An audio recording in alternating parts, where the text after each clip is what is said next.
கோயில் மணி tongue tongue tongue என ஒலி எழுப்பி கொண்டிருந்தது. அந்த சுற்று வட்டாரத்தில் இருக்கும் எல்லா ஒலிகளையும் அடக்கிவிட்டு கம்பீரமாக கேட்கத் தொடங்கியது.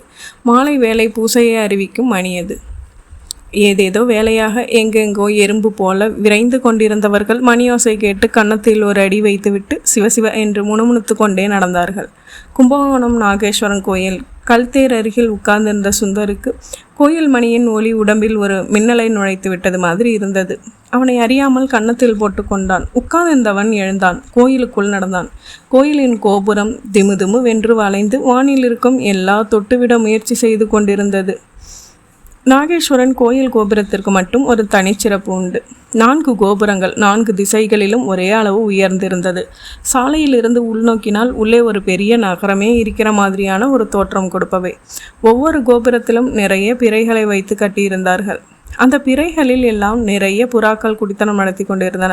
தனியாகவோ இணையாகவோ குடித்தனம் நடத்தும் அந்த புறாக்கள் மாலை நேரங்களில் பொழுது சாயும் நேரங்களில் பிறைகளில் அமுக்கி இருக்க பிடிக்காமல் படபடவென்று இறக்கைகளை அடித்து கொண்டு கோபுரத்திற்கு இந்த பக்கமும் அந்த பக்கமும் மேலெழுந்து கீழிறங்குவது பார்ப்பதற்கு மகிழ்ச்சியை தரும் ஒரு காட்சி.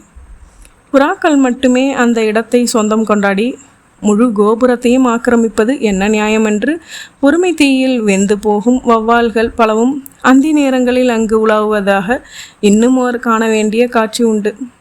வௌவால்கள் புறாக்களிடமிருந்து தங்களை வேறுபடுத்தி கொள்வதற்காக கோபுரத்தின் பக்கத்திலேயே மேலும் கீழும் இறக்கைகளை அடித்து கொண்டிருக்காமல் கோபுரத்திலிருந்து நீண்ட தெருவில் ஒரு 50 அடி தூரம், கோபுரத்தின் உள்ளே நீண்ட கோயில் வெளியில் ஒரு 20 அடி தூரம் என்று அவைகளை ஒரு தாய்ச்சியை குறித்து வைத்து கொண்டு சரசரவென்று பாய்ந்து உள்ளே வருவரும் வெளியே செல்வதுமாக இருந்தன.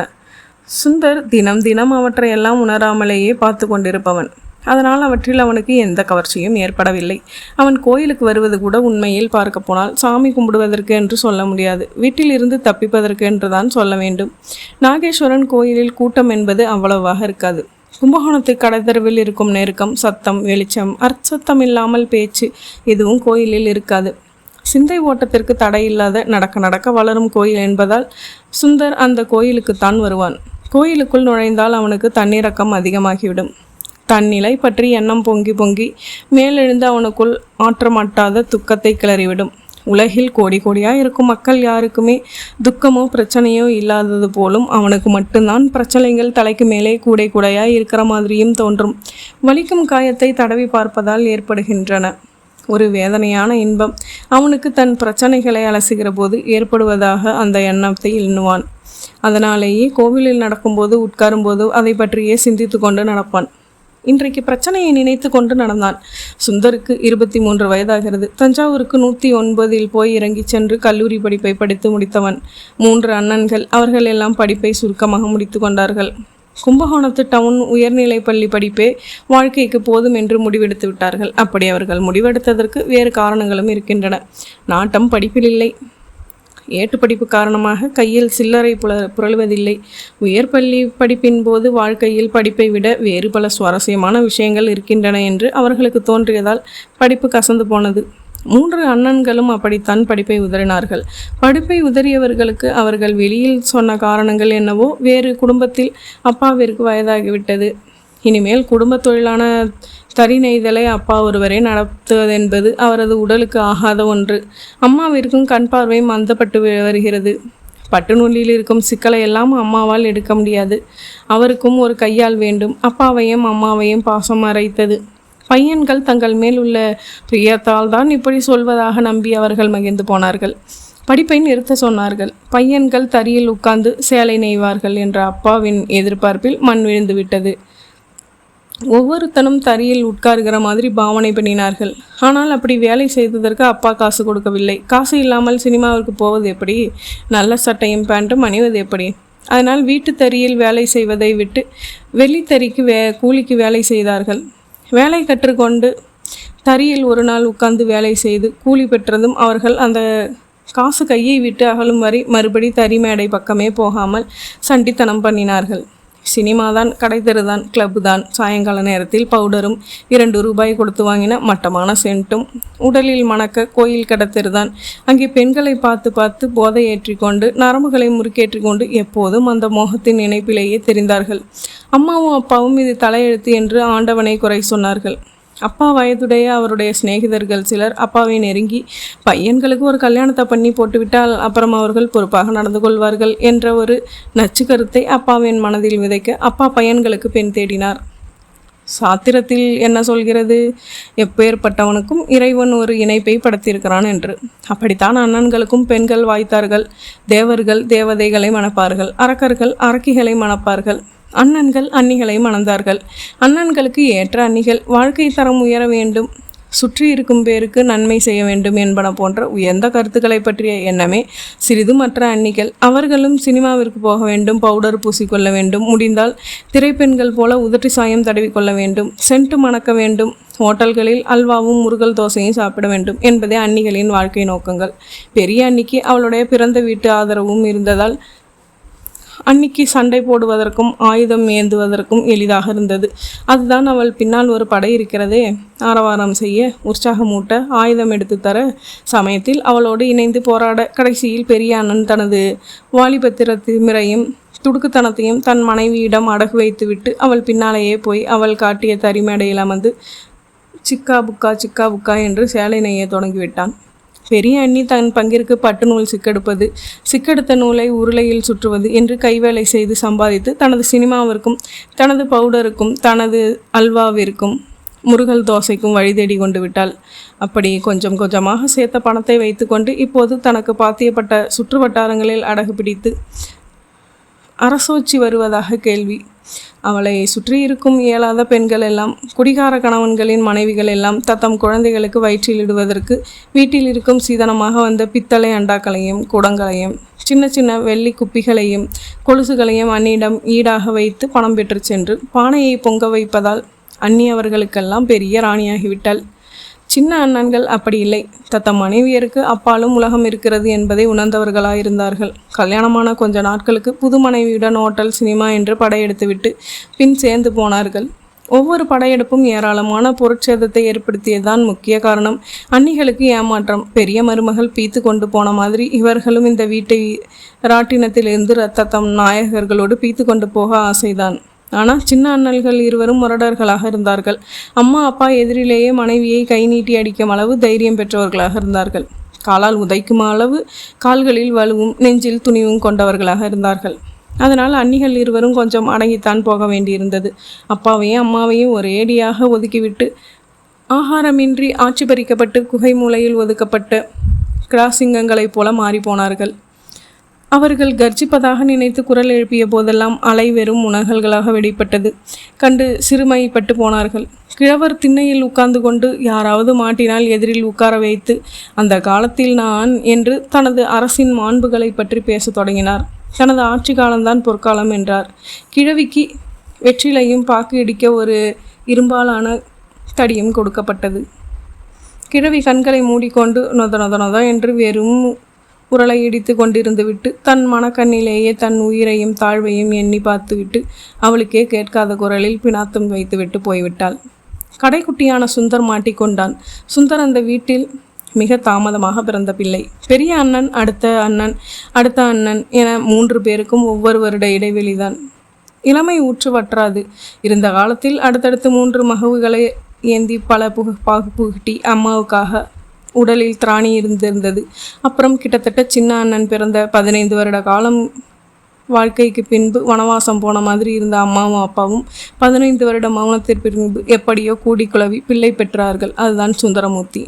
அவன் வயிற்றிலிருந்து வெளியே வீழ்ந்தவுடன் விக்கிரகம் மாதிரி இருந்தான் எனவும் சூரிய சந்திரர்களாக பழிக்கும் அழகுடனும் உடல் ஒளியுடனும் இருந்தான் என்பதாகவும் வெளியே குழந்தை இழுத்து போட்ட தாதியிலிருந்து பிரசவ துணியை துவைத்து போட்ட அந்த வேலைக்காரி வரை அத்தனை பேரும் அவனுக்கு அப்பாவும் அம்மாவும் இணைந்து சொன்னதால் சுந்தரமூர்த்தி என்று பெயரிட்டார்கள். அவனுக்கு அம்மா தின்பண்டம் வாங்கி தின்பதற்கு அவ்வப்போது காசு கொடுத்து வந்தாள். சின்ன வயதில் அண்ணன்கள் எல்லாம் அவனை தோளில் ஏற்றிக்கொண்டு நான் நீ என்று தண்ணீர் வறண்ட அரசலாற்று மணலில் ஓடியிருக்கிறார்கள். ரோஸ் மில்க் வாங்கி கொடுத்து அவன் உறிஞ்சி குடிப்பதை வேடிக்கை பார்த்திருக்கிறார்கள். அப்போதெல்லாம் வாழ்க்கை இப்படி இனிப்பு மிட்டாயாகத்தான் இருக்கும் என்று அவன் நம்பிக்கொண்டிருந்தான். அம்மாவும் அப்பாவும் சிம்மாசனங்களில் வீற்றிருந்த காலம் அது. இப்போது பெரிய அண்ணன் வேறு கட்சி தொடங்கிவிட்டான். அப்பா அம்மா இல்லை. வீட்டில் சின்ன அண்ணிகள் இருவரும் தான் தத்தம் கருவர்களோடு அவனை எதற்கும் ஏவுவார்கள். அண்ணன்களிடம் அவன் முன்பு கண்ட கருணை இல்லாது போய்விட்டது. ஊருக்கு இளைத்தவன் பிள்ளையார் கோயில் ஆண்டி என்பது போல சுந்தர் அந்த வீட்டிற்கு இளைத்தவனாகிவிட்டான். என்ன இருந்து என்ன, அவனால் அந்த வீட்டுக்கு ஆதாயமில்லை. அண்ணன்களைப் போல் அவன் தரிமேடையில் உட்கார்ந்து ஒரு செக்கு மாடு போல வாழ்க்கையை நீ என்று ஓயாத ரீங்காரத்துடன் தொடங்குவதில் அவனுக்கு விருப்பமில்லை.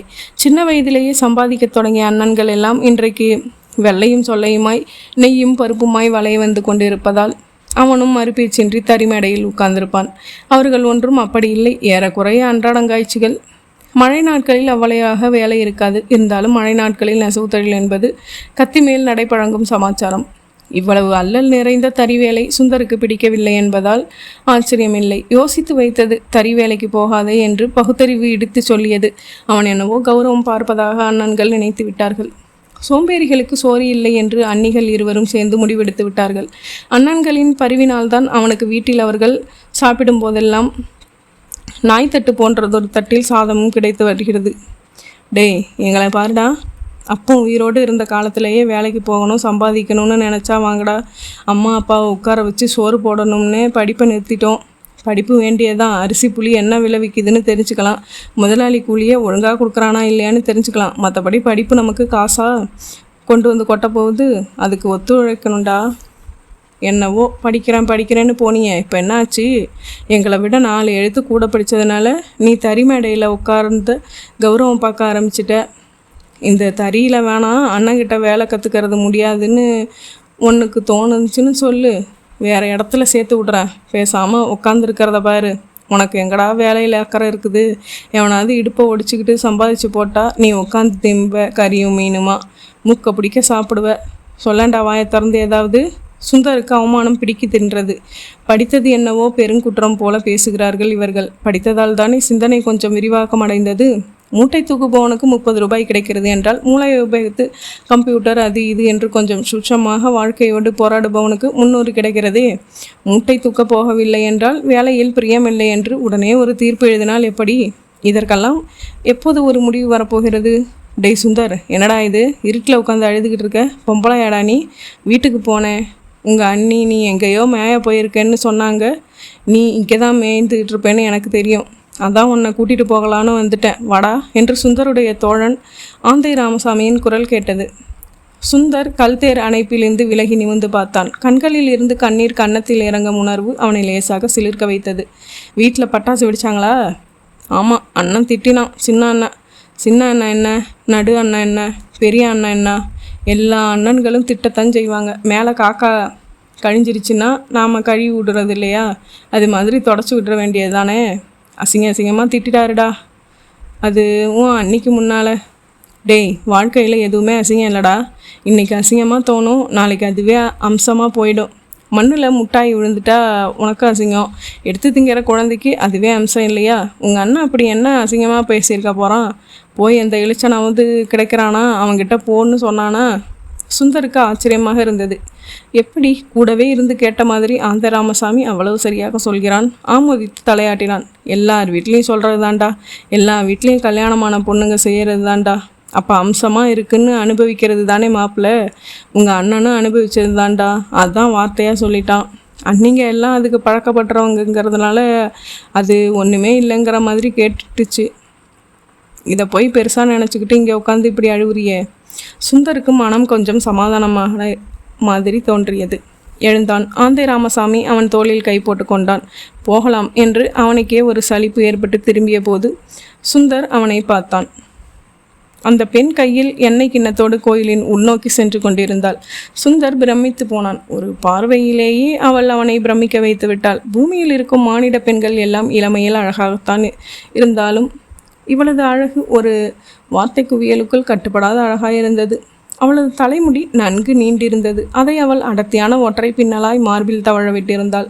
மல்லிகை சவரம் அவள் பின்னந்தலையில் கொஞ்சமும் அவள் தோளில் கொஞ்சமுமாய் கொஞ்சி கொண்டிருந்தது. வெள்ளைப்புறாவை தோளில் சுமந்து வரும் ஒரு தேவதை புறாவை போல, ஒரு கன்னிகை போல அவள் அவனுக்கு தெரிந்தாள். அவள் கொஞ்சம் தலை குனிந்து நடந்து கொண்டிருந்தாள். ஆனால் அவளை சுற்றி ஒரு ஒளிவட்டம் படர்ந்து அவளுடைய கூடவே வருகின்ற மாதிரி அவள் முகத்தில் அப்படி ஒரு கலை இருந்தது.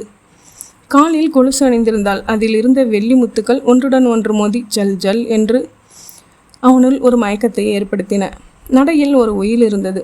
பாதங்கள் ரோஜா இதழ்களையும் செம்பருத்தியையும் சேர்த்து வைத்து அரைத்தால் உண்டாகும் நிறத்தில் இருந்தன. தாவணி அறிந்திருந்தாலும் கூட உன்னதமான இணைகள். எவ்வளவு பெரிய விழிகள்! மைப்பூசி இருந்தால் கண்களில் கருங்கரைக்கு நடுவே வெண்மையான விழிப்படலம்தான். ஆனால் அதிலும் ஒரு செவ்வரி மரத்தில் பூத்த அரளியின் நிறத்தில் அவளது உதடுகள். அவளை அவன் பார்த்து கொண்டிருந்த அதே வினாடியில் அவளும் அவனை பார்த்து விட்டாள். அவள் அவனை பார்த்த வினாடியில் அவள் முகத்தில் எந்த சலனமும் இல்லை. ஆனால் சுந்தர் அவளை அவ்வளவு தூரம் வைத்த கண் வாங்காமல் பார்த்ததாலோ என்னவோ அவள் உதடுகளில் ஒரு சிறு புன்னகை தோன்றியது. சுந்தருக்கு அவள் என்னவோ வரமளித்த மாதிரி பட்டது. பகுதி 2. ஒரு மின்னல் தோன்றி மறையும் நேரம்தான். அந்த பெண் கடந்து போய்விட்டாள். சுந்தரும் ஆந்தை ராமசாமியுடன் கோயிலை விட்டு வெளிப்பட்டான். அவள் சுந்தரை பார்த்ததோ சுந்தர் அவளை பார்த்ததோ ராமசாமிக்கு தெரியாமல் நடந்துவிட்டது. தெரிந்திருந்தால் அவன் உடனே ஒரு கற்பனை மாளிகையை எழுப்பியிருப்பான். அவன் அறியாதவரை நல்லதுதான் என்று தோன்றியது சுந்தருக்கு. இருந்தாலும் அவளை பார்த்தாலும் அவளை பார்த்தாலும் அவள் உதடுகளில் பிறந்த புன்னகையை உணர்ந்தாலும் சுந்தருக்குள் ஏற்பட்ட கிளர்ச்சியை அவனால் வெளிப்படுத்த முடியவில்லை. அது ஒரு பித்து கிளர்ச்சி. ஆண்டவனையே நினைத்து ஏங்கி கொண்டிருக்கும் பக்தஸ் தன் நினைப்பில் ஆண்டவனுக்கு ஒரு உரு கொடுத்து அந்த உருவை தன் முன்னே நிறுத்தி கடவுள் நமக்கு காட்சி தந்து விட்டார் என்று பரவசப்பட்டு கிளர்ச்சியுறுவதை போன்றது ஒரு அனுபவம் அது. ஆண்டவன் இல்லை, தன் மனம்தான் அந்த சித்திரம் வரைந்து காட்டியது என்பதை உணர்ந்திருந்தாலும் வெளிமனம் ஒப்புக்கொள்ளாது. அந்த மாயை கிளர்ச்சியிலேயே மறுபடி மூழ்கி போக விரும்பும். அதுபோலத்தான் சுந்தரும் உணர்ந்தான். மறுபடி அந்த கிளர்ச்சி தனக்குள் உண்டாகாதா என்று அர்த்தமின்றி ஏங்க தொடங்கினான். ஆந்தை ராமசாமிக்கு கண்கள் கொஞ்சம் பெரியவை. பார்த்தாலே முறைப்பது போல தோன்றும். அதனாலேயே அவனுக்கு அந்த பெயர் இருப்பதை ராமசாமி அறிவான். அதை ஒரு பெருமையாகத்தான் அவன் எடுத்துக்கொண்டான். எந்த பெண்ணும் அவனை நெருங்கி என்ன முறைக்கிற என்று கேட்டுவிட முடியாது. இயல்பே அதுதான் என்று சொல்லிவிடலாம். அன்றைக்கு ஆந்தை ராமசாமியின் கண்களுக்கு கடைத்தெருவில் சரியான கன்னி பெண் சிக்கவில்லை. என்னடா மாப்பிள்ள, ஊரில் புதுப்படம் ஏதாவது போட்டிருக்கானா? ஏன் என்று புரியாமல் கேட்டான் சுந்தன். ஒருத்தியை காணுமடா மாப்பிள்ள என்றான். சிறு தலை தரைத்த கிழவிகள் பட்டு நூலை ஒரு பெரிய மாலை தடிமனுக்கு வைத்து கொண்டு கையில் 8 போல செய்து மாட்டிக்கொண்டு நடந்து போனார்கள். வெற்றிலை, சீவல், பன்னீர் புகையிலை சகிதம் ஒரு நடுத்தர வயது கும்பல் அரசியலை கொழ மொழியில் வம்பளத்து வளர்ந்து கொண்டிருந்தது. முராரியில் எப்போதும் போல கூட்டம் இனிப்புகளை வாங்க வைத்து கொண்டிருந்தது. கும்பேஸ்வரன் கோயிலுக்கு போகலாமா? டேய், அந்த சாமி வேலையெல்லாம் உன்னோட நிறுத்திக்கோ. நம்மளையும் சாமியாராக்கி விட்டுடலாம்னு பார்க்காத. என்ன எந்த அண்ணனும் உங்கள் அண்ணன் சொல்கிற மாதிரி சொல்கிறதில்ல. கோவிலுக்கு வந்து உட்காந்துட்டு அழுகிறதுக்கு. என்னை எந்த பயலாவது ஏதாவது சொன்னால் செவுட்டுலையே 2 இழுத்துப்பிடுவேன். என் வாய்ஸ் அசிங்கத்தை அவன் தாங்க மாட்டான். என்னையாடா அப்படி பண்ண சொன்ன? ஏண்டா, உன் பொண்டாட்டி தான் இருக்காளே, அழுத்து போச்சுன்னா சொல்லு, நான் அந்த வேலையை எடுத்துக்கிறேன்னு ஆபாசத்துக்கு மேலே ஆபாசமாக பேசிவிடுவேன். நீ ஒரு புலி மூட்டடா, எவ்வளவு குத்துனாலும் வாங்கிட்டு உட்கார்ந்துருப்ப. சுந்தர் மௌனமாகிவிட்டான். மறுபடி அண்ணனுடைய வசைச்சொல் மறுபடி அவனை வந்தடைந்தது. வயதான கிழவியை குளிரின் ஊசி குத்துவது போல குத்தத் தொடங்கியது. கண்கள் மறுபடி தாமாகவே கண்ணீரை சுரந்து கொண்டன. சற்று முன் கோயிலில் கண்ட பெண் உண்டாக்கிய கிளர்ச்சியெல்லாம் வெறும் மாயை என்பது மனம் உணர்ந்து கொண்டு வீட்டுக்கு போனால் இன்னும் கேவலமான வசைக்கு ஆளாக நேரிடும் என்று தவிக்க தொடங்கியது. மாப்பிள்ள பாத்தியா, அதுக்குள்ளே மூட் அவுட் ஆயிட்டியே. வா மாப்பிள்ள, டிஃபன் பண்ணலாம். வேணாம், ரோசமெல்லாம் போருமாப்பிள்ள, அதை வீட்டில் காட்டு, என்கிட்ட காட்டாத. அட சும்மா வா என்று டிகிரி காஃபியை பசும்பாலில் கலந்து தரும் ஒரு ஹோட்டலில் சுந்தரின் கையை பிடித்து இழுத்து கொண்டு நுழைந்தான். வயிறு வாடுவதை அவனால் பொறுக்க முடிவதில்லை. ஹோட்டலில் நுழைந்து அவனை உட்கார வைத்தவுடன் இலை வந்தது. முருகலாய் 2 ரவாவும் முருகலாய் 2 மாவும் நிறைய வெங்காயம் போட்டு 2 ஊத்தாப்பங்களும் சொன்னான். ஆவி பறக்க ஒன்றன் பின் ஒன்றாய் வந்தது. காரமாய் தாளிக்கப்பட்ட கடுகு, சுவாரஸ்யமாய் நிரட சட்னி, சின்னஞ்சிறு வெங்காயம் வெட்டப்பட்டு வெந்து முழுக மணக்க அரைத்து விடப்பட்ட வெங்காய சாம்பார், கடைசியில் டிகிரி காஃபி. அன்னிகளுக்கு எதிரில் அண்ணன் திட்டியதெல்லாம் கூட சுந்தருக்கு மறந்து போனது. சாப்பிட்டு வெளியே வந்து வரியா மாப்பிள்ள என்று ராமசாமி கேட்டான். எங்க? ஆத்தங்கரைக்கு. எதுக்கு?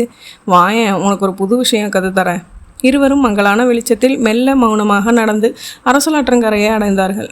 ஆற்றில் யாரோ அந்த நேரத்தில் முழுக்கு போட்டார்கள். இழவுக்கு வந்தவர்கள்தான் இந்த நேரத்தில் முழுக்கு போடுவார்கள். வானின் நட்சத்திரங்களைப் போல் இங்கொன்றும் அங்கொன்றுமாய் இருந்த பூமியின் விளக்குகள் முழுக்க போடுகிற ஆசாமியின் முகத்தை காட்டாமல் உருவை வெறும் கரும் புகை நிறமாய் கலந்து பிளவும் கோடுகளாக காட்டின.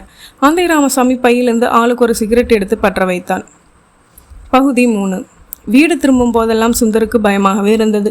ராமசாமி சிகரெட்டை பையிலிருந்து எடுத்ததும் திக்கென்று இருந்தது அவனுக்கு. அவன் வீட்டில் இதுவரை யாருக்கும் அந்த பழக்கம் இல்லை.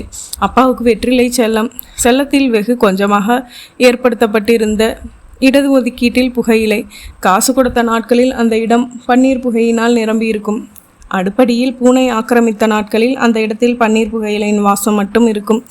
அண்ணன்களுக்கும் பொடி புகையிலை என்று எந்த பழக்கமும் இல்லை. குடிக்கக்கூட வீட்டில் யாரும் மயங்கவில்லை. அன்னிகள் இருவரும் அந்த வகையில் அண்ணன்களை கட்டுப்பாட்டில் வைத்திருக்கிற மாதிரி தான் தோன்றும் அவனுக்கு. அப்படிப்பட்ட குடும்பத்தில் இருந்து கொண்டு தான் மட்டும் சிகரெட் புகைத்தால் அப்புறம் அண்ணன்கள் அவனை நடத்தும் விதமே வேறு. வேண்டாண்டா ராமசாமி, வேண்டாண்டா என்று அவன் பலமாக மறுத்தான். மாப்பிள்ள, புற்றுநோய்க்கு பயப்படுறியா? ஒரு சிகரெட்டால் புற்றுநோய் வராது மாப்பிள்ள. அதில் 1 9 ஆகும், 9 10 ஆகும். இதில் என்ன தான் இருக்குன்னு ஒரு தடவை தெரிஞ்சு பார்ப்போமே மாப்பிள்ள. பற்ற வைத்து விட்டான். ராமசாமி ஏற்கனவே புகைத்து பழக்கமானவன் என்பது அவனது நடவடிக்கையிலேயே தெரிந்துவிட்டது. அவன் இழுத்த விதத்தில், இழுத்த புகையை நெஞ்சில் நோக்கிய விதத்தில், புகையை வெளியே விட்ட விதத்தில் எல்லாம் அனுபவம் பேசியது. சுந்தருக்கு அது ஒரு அவஸ்தையாக இருந்தது. தொடர்ந்து இருமல், புகை. எங்கேயோ தொண்டைக்குள் சிக்கி எவ்வளவு கறி உமிழ்ந்தாலும் வெளிப்படாமல் நடு தொண்டையில் ஒரு கசப்பான வண்டலுடன் சிகரெட் புகையிலையின் நாற்றமும் சேர்ந்து விட்டிருந்தது. அவன் பாக்கு போட்டான். வெற்றிலையும் நெய் சீவலும் போட்டான். அப்புறம் கூட அந்த கசப்பு தொண்டையில் தெரிந்தது. மூச்சு விட்டால் சிகரெட் புகையின் நாற்றம் அறிகிற மாதிரி பட்டது. அடுத்தவன் புகைக்கும் போது வாசனையாய் தெரிந்த புகை, ஆர்வத்தை கிளறின புகை இப்போது மட்டும் நாற்றமாய் தெரிவது எப்படி என்று அவனுக்கு புரியவில்லை. வீட்டுக்குள் நுழையும் போது குற்ற உணர்வோடு நுழைந்தான். எங்கே புகையிலை நாற்றம் தன் குற்றத்தை வீட்டாருக்கு தெரிவித்து விடுமோ என்று பயந்தான். அன்னிகள் இருவரும் இல்லை, சினிமாவிற்கு போயிருப்பார்கள். மங்களான 40 வாட் விளக்கு வெளிச்சத்தில் 2 அண்ணன்களும் தறி மேடையில் மன்றாடி கொண்டிருந்தார்கள். ஓர் அண்ணன் ஊடு நூலை சீர்படுத்தி முடிச்சு போட்டு 2 விரல்களுக்கு இடையில் நூலை வைத்து திரட்டி கொண்டிருந்தான். இன்னொரு அண்ணன் பாவு நூலில் அருந்து போனவற்றையெல்லாம் பிணைத்து கொண்டிருந்தான். அவன் தலையை சின்ன அண்ணன் கண்டான். வாங்க ராஜாமாரே என்றான் குரலில் எகத்தாளம் துணிக்க. எங்கடா போய் வர என்றான் நடு அண்ணன். 2 பேருமே கையில் வாளேந்தி அவனோடு போர் புரிய தயாரானவர்கள் போல வார்த்தைகளில் குரோதத்தை சேர்த்து தடவி தடவி உயிர்ந்தார்கள். மற்ற நாட்கள் என்றால் அவனுக்கு எரிச்சல் மண்டி கொண்டு வந்திருக்கும். இன்றைக்கு தன் மீதான குற்ற உணர்வில் எரிச்சல் வரவில்லை. கோயில் வரக்கும் என்றான் குனிந்த தலை நிமிராமல். நாங்கள் இங்கே உட்காந்து புடுங்கிட்டு இருக்கோம். நீ பெரிய துரை, கோயில் குளத்துக்கும் கடகண்ணிக்கும் போய் வருவேன். ஆக்கி வச்சுட்டு உனக்காக நாங்கள் காத்துக்கிட்டு இருக்கணும், அப்படித்தானே? அவன் பதில் பேசவில்லை. அவன் எது சொன்னாலும் அவர்களின் எரிச்சல் அதிகரிக்கும். தத்தம் வாட்களில் நேரடியாக அவர்கள் அவனை மார்பில் குத்தி குத்தி இரத்த கிளறி ஆக்கி விடுவார்கள். என்ன வாயில் கொழுக்கட்டையா? நான் வெளியில் சாப்பிட்டுட்டேன் என்றான். எவன்டா அவன் உனக்கு பிச்சை போட்டவன்? நண்பன் வாங்கி கொடுத்து சாப்பிட்டா பிச்சையா? சும்மா வாங்கி கொடுப்பானாடா ஒரு நண்பன். இன்றைக்கி டிஃபன் வாங்கி தருவான், நாளைக்கு பொம்மநாட்டிக்கிட்ட லெட்டர் கொடுக்க சொல்லுவான், இல்லைனா வேறு ஏதாவது ஆஹா வேலை சொல்லுவான். நீ அதெல்லாம் செய்வ. என்ன படித்தவன், தறியில் உட்கார மாட்டேன். அதான் உங்கள் உறவுத்துக்கு எந்த வேலையும் இல்லையே. நான் என்ன சோம்பேறியாவா இருக்க போகிறேன்? நான் சொல்கிறேன், வேலைக்கெல்லாம் எழுதி போட்டிருக்கேன் தானே இருக்கேன். யாரும் என்னை கூப்பிடல, அதுக்கு நான் என்ன பண்ணுவேன்? டே சுந்தர், நடு அண்ணன் தான் அழைத்தான். என்ன, நீ வேலைக்கு போ, இல்லை போகாமல் இரு. நாங்கள் வேணாங்கலை. உனக்கு வேலைக்கு எழுதி போடுறதுக்கு கூட நாங்கள் தான் ஸ்டாம்புக்கு காசு, போஸ்ட் ஆஃபீஸ்க்கு ஆர்டருக்கு போடுறதுக்கு ரூபா எல்லாம் கொடுக்குறோம். உங்கள் அப்பா ஒன்றும் உனக்கு செலவு வழிக்குன்னு என்கிட்ட பண மூட்டையை கொடுத்துட்டு போகலை. நாங்களும் ஒன்றும் ஓஹோன்னு சம்பாதிக்கலை. காசு ஒன்றும் இந்த வீட்டு மூலையில் பாசி பிடிச்சி கூஞ்சி கிடக்கல. நாளைக்கு எங்களுக்குன்னு குழந்தை குட்டிங்கன்னு பிறந்துட்டா நாங்கள் அதுங்களையும் கவனிக்கணும். குழந்தைனா வாந்தியும் இருக்கும், வேதியும் இருக்கும். பால் பவுடரு, ஃபேரக்ஸ் டப்பின்னு ஒரு பெரிய ஆளுக்கு ஆகிற சாப்பாட்டு செலவை விட அதிகமாகவே ஆகும். எங்களால் மட்டும் சமாளிக்க முடியும்னு நினைக்கிறியா? உனக்கு நாங்கள் இன்னும் எத்தனை நாளைக்கு படியளந்துட்டு இருக்கிறது? இதோ பெட்டி நிறைய ஊடு நூல் சுற்றி வச்சுருக்கோம். உட்காந்து ஒரு அடி அடி. கிடைக்கிற பணம் உனக்கு ஸ்டாம்பு ஒட்டுறதுக்காவது ஆகும், போஸ்டல் ஆர்டருக்கு ஆகும். வீட்டில் சோறு சாப்பிட்டுக்க. ஒத்து வரலையா? எங்கள் பேச்சு உனக்கு விளக்கண்ணையாக தான் தோணுதா? சரி, நாங்கள் ஒன்றும் சொல்லலை. உன் வழியே பார்த்துக்கிட்டு போ. சின்ன அண்ணன் கரித்து கொட்டுவான், கண்டபடி பேசுவான், திட்டுவான். ஆனால் இந்த மாதிரி பட்டு கத்தரித்த மாதிரி பேச மாட்டான். நடு அண்ணன் வீட்டை விட்டு வெளியே போ என்று பழிச்சென்று சொல்ல மாட்டான். இதற்கு மேல் இன்னும் வெளிச்சம் போட்டு யாரால் பேச இயலும்? அதற்காகத்தான் அன்னிகள் இருவரும் இல்லை போலும். அவர்களுக்கு எதிரில் இப்படி சொன்னால் அவர்கள் தூண்டிவிட்டதாக இவன் நினைப்பான் என்று அவர்களை எங்கோ வெளியில் அனுப்பியிருக்கிறார்கள். கடைசியில் கூண்டுக்குள் நுழைந்த எலியாக உணர்ந்தான். வெளிவர வழியில்லை. தறியில் உட்கார்ந்துதான் ஆக வேண்டும். அவனிடம் சொல்ல வேண்டியதை தெளிவாக்கிவிட்ட நிம்மதியில் அண்ணன்கள் இருவரும் தறியில் கவனம் செலுத்த தொடங்கினார்கள். சுந்தருக்கு அன்னிகள் இருவரும் வருவார்களா இல்லையா என்று தெரியவில்லை. அண்ணன்கள் இருவருக்கும் சோறு பரிமாற வேண்டுமா என்பதும் தெரியவில்லை. எப்படி இருந்தாலும் அவனுக்கு படுக்கை திண்ணையில்தான். பிச்சைக்காரனுடையது போல அவன் பாயும் தலையணையும் திண்ணையில் ஒரு மூலையில் சுருட்டி வைக்கப்பட்டிருக்கும். அவன் திண்ணை நோக்கி போனான். கோயில் அல்லாத நேரங்களில் இந்த இருட்டு திண்ணையும் அவனுக்கு மறுவின மடி மாதிரிதான். இருட்டில் கண்ணீர் விடலாம், அது இதய பாரத்தை குறைக்கும். கன்னிமை ஓரங்களில் இருந்து வடியும் நீர் அவன் காதுகளை நனைத்து படுத்தான். அவன் வீட்டை போலொரு நரகம் இல்லை என்று தோன்றியது. காதருகில் கொசுக்கள் ரீங்காரமிட்டன. திண்ணைக்கு கீழே ஓடிய தெருவோர சாக்கடையில் சலசலவென்று சத்தம் கேட்டது. சாக்கடை நீர் எவ்வளவு சுத்தமாக ஓடினாலும் அது சாக்கடை நீர்தானே. அவனால் படுக்க முடியவில்லை. எழுந்து தெருவில் இறங்கினான். நடந்தான். நல்ல நிலா அவன் மனதில் வெம்மையாக காய்ந்தது. அந்த நேரத்திலும் 150 அடி நீளத்திற்கு பண்ணையில் மறுநாள் ஏற்ற இறக்கும் பட்டு பாவு நூலில் ஈரம் அகல தெருவில் பெருக்கல் குறி மூங்கில் கழிகளை நட்டு பரப்பி சீப்பால் முடியை வாருவது போல விரலால் வாரிவிட்டார்கள். கஞ்சி பிசுபிசுப்பு அகழுவதற்காக ஓரிருவர் சுந்தரை பார்த்து கொண்டே விரலால் பாவு நூலில் கோதிவிட்டார்கள். என்னப்பா படிப்பாளி, சாப்பாடு முடிஞ்சதா என்று சிலர் கிண்டலாக விளவினார்கள். அண்ணன்கள் அவர்களிடம் எல்லாம் வத்தி வைத்திருப்பான் என்று தோன்றியது. அவன் பதிலின்றி நடந்தான். புதுத்தெரு முனை அடைந்து திரும்பினான். அங்கே அருகில் ஒரு விறகு கடையில் கீழே மண் பரப்பப்பட்ட ஒரு பிரதேசத்தில் உடற்பயிற்சி நடந்து கொண்டிருந்தது. பளு தூக்கினார்கள், பஸ்கி எடுத்தார்கள், கைக்குட்டை சுவர்களில் கையூன்றி தண்டால் எடுத்தார்கள். சுந்தர் இவர்களோடு போய் சேர்ந்து கொண்டான். சட்டையை கயற்றி மூங்கிற்கல்லின் கட்டின் மேல் போட்டுவிட்டு வியர்வை வழிய வழிய பஸ்கியும் தண்டாலும் எடுத்தான். இளைஞர்கள் ஆடிய கபடியில் கலந்து கொண்டு ஓடினான், சிக்கினான், புரண்டான். அந்த பயிற்சி கொதித்த மனதை குளிர்வித்தது. பின்னால் இருந்த கேணியிலிருந்து தண்ணீர் இறைத்து தண்ணீர் ஊற்றிக்கொண்டான். 9 மணி ஆகியிருந்தது. வீட்டுக்கு திரும்பிய போது 8 மணி ஆகியிருக்கலாமோ என்னவோ. இப்போது போனால் வீட்டில் இன்னும் அதே நிலைதான் நீடிக்கும். அவன் நடந்தான். காற்றை இப்போது வருடிவிட்ட போது ஆனந்தமாய் இருந்தது. உடலின் நரம்புகள் தளர்ந்திருந்ததால் ஒருவித சோர்வு அவனை ஆக்கிரமித்தது. நடுத்தெருவில் நுழையாமல், அடுத்திருந்த பிரம்மன் கோவில் தெருவில் நுழையாமல், அதை அடுத்திருந்த பெரிய சௌராஷ்டிர தெருவில் நுழைந்தான். பெரிய சௌராஷ்டிர தெரு அவனுக்கு பிடித்த தெருக்களில் ஒன்று. முதலாளிகள் வாழும் தெரு. பெரும்பாலும் பெரிய பெரிய வீடுகள். 1-2 வீடுகளுக்கு காம்பவுண்ட் கேட் வைத்து உள்ளே அம்பாசிடரும் மாருதியும் கூட காண முடியும். லட்சுமி தாராளமாக புழங்கும் தெரு என்பதால் ரேடியோவின் கானமும் தொலைக்காட்சி பெட்டியின் பாட்டும் கூட தெருவில் தாராளமாக கேட்கும். சில வீடுகளில் ஏற்றி வைக்கப்பட்ட தூபக்குச்சிகளில் இருந்து வரும் விருப்பத்தகாத வாசம் தெருவை தீவாய் நிறைக்கும், மனதை மகிழ்விக்கும். அந்த தெருவில் மட்டும் நிலா மிக தன்மை கலந்து தன் கதிர்களால் நனைப்பதாய் அவனுக்கு தோன்றும். மனம் மெல்ல அந்த அனுபவத்தை நுகர்ந்து கொண்டிருந்த போதுதான் அது நிகழ்ந்தது. பெரிய வீடுகளில் ஒரு வீட்டின் கதவு திறந்து ஒரு பெண் சாப்பிட்ட இலையை சுருட்டி வீசினாள். தெருவில் எதிர்ப்புறம் இருந்த குப்பை தொட்டியை நோக்கி வீசப்பட்ட இலை அது. அது குப்பை தொட்டியை அடையும் முன் அதன் பாதையில் குறுக்கிட்டு விட்டான். மிக எதிர்பாராத தருணம் அது. அவன் இலைப்பந்தை முதலில் என்னவோவாக நினைத்து வலது கையை உயர்த்தி தடுக்க பார்த்தான். அது கையில் மோதி அவனை கடந்து சென்று விழுந்த பெண்தான் இலைப்பந்து என்று புரிந்து கொண்டான். அவன் கையில் அது மோதிய தருணம் விசிறியாய் விரிந்து கொண்டது. இலையின் கடைசியாய் உண்ட தயிர் சாதத்தின் மிச்சம் தயிரோடு அவன் கையில் லேசாக தீற்றிக்கொண்டு விழுந்தது. அவனுக்கு கடும் கோபம் உண்டாயிற்று. இலையை வீசியவளை கோபித்து கொள்ள வேண்டும் என்ற நோக்குடன் தலை உயர்த்தி பார்த்தான். அப்போதுதான் அவள் மறுபடி ஒரு மின்னலாய் தென்பட்டாள். மாலையில் கோயிலில் பார்த்த அதே பெண். அவன் மேல் இலைப்பட்டதால் அவள் திகிலுற்றாள். அவனை பார்த்த பார்வையில் மிரட்சி தெரிந்தது. அவனால் கோபித்து கொள்ள முடியவில்லை. அவளை மறுபடி பாராமல் மேலே விருட்டென்று நடந்து சென்றான். அவளுக்கு இருக்க வேண்டிய படபடப்பு அவனை வந்து சார்ந்தது. திண்ணையில் விழுந்து பாயில் பல்லாந்து தலை முதல் கால் வரை போத்து கொண்டு படுத்த பின்பும் அவளது நினைவு தீண்டாமல் விடுவதில்லை என்று சபதமெடுத்த நாகம் போல துரத்தி கொண்டே இருந்தது. பகுதி 4. காலையிலேயே மிக நாராசமாக விடிந்தது அவனுக்கு. சின்ன அன்னிதான் நாராசத்தின் விதை. திண்ணைக்கு பக்கத்தில் வாசல் நடையில் விளக்குமாறும் இடுப்பு குடமாக நீருமாய் நின்று கத்தினாள். இப்படி வெயில் மேலே வந்து சூடு வச்சப்புறமும் உறக்கலைன்னா என்ன அர்த்தம்? ஏற்கனவே தரித்திரம் தைன்னு ஆடுற வீடு, இப்போ அதுவும் குடியே வந்துடும். வெள்ளிக்கிழமை அதுவுமா ஒரு திண்ணையை தண்ணி ஊற்றி தள்ள முடியல. குடும்பம் நடத்துகிற வீடுன்னு அவங்களுக்காகவா தெரிய வேண்டாம்? சுந்தர் வாரி சுருட்டி கொண்டு எழுந்தான். பொதுவாக அவன் காலையில் இருள் விலகு முன்பே எழுந்து விடுவது வழக்கம். நேற்றைய இரவின் உடற்பயிற்சியும் மனக்கிளர்ச்சியும் சேர்ந்து அவனை வீழ்த்திவிட்டன. இப்படி எப்போதாவது தான் நேர்ந்திருக்கிறது. இதற்கே இவள் இந்த கத்துகிறாள். மாலை வரை உடல் கழுவாமலேயே அத்தனை காரியமும் பண்ணுகிறவள் அவள்.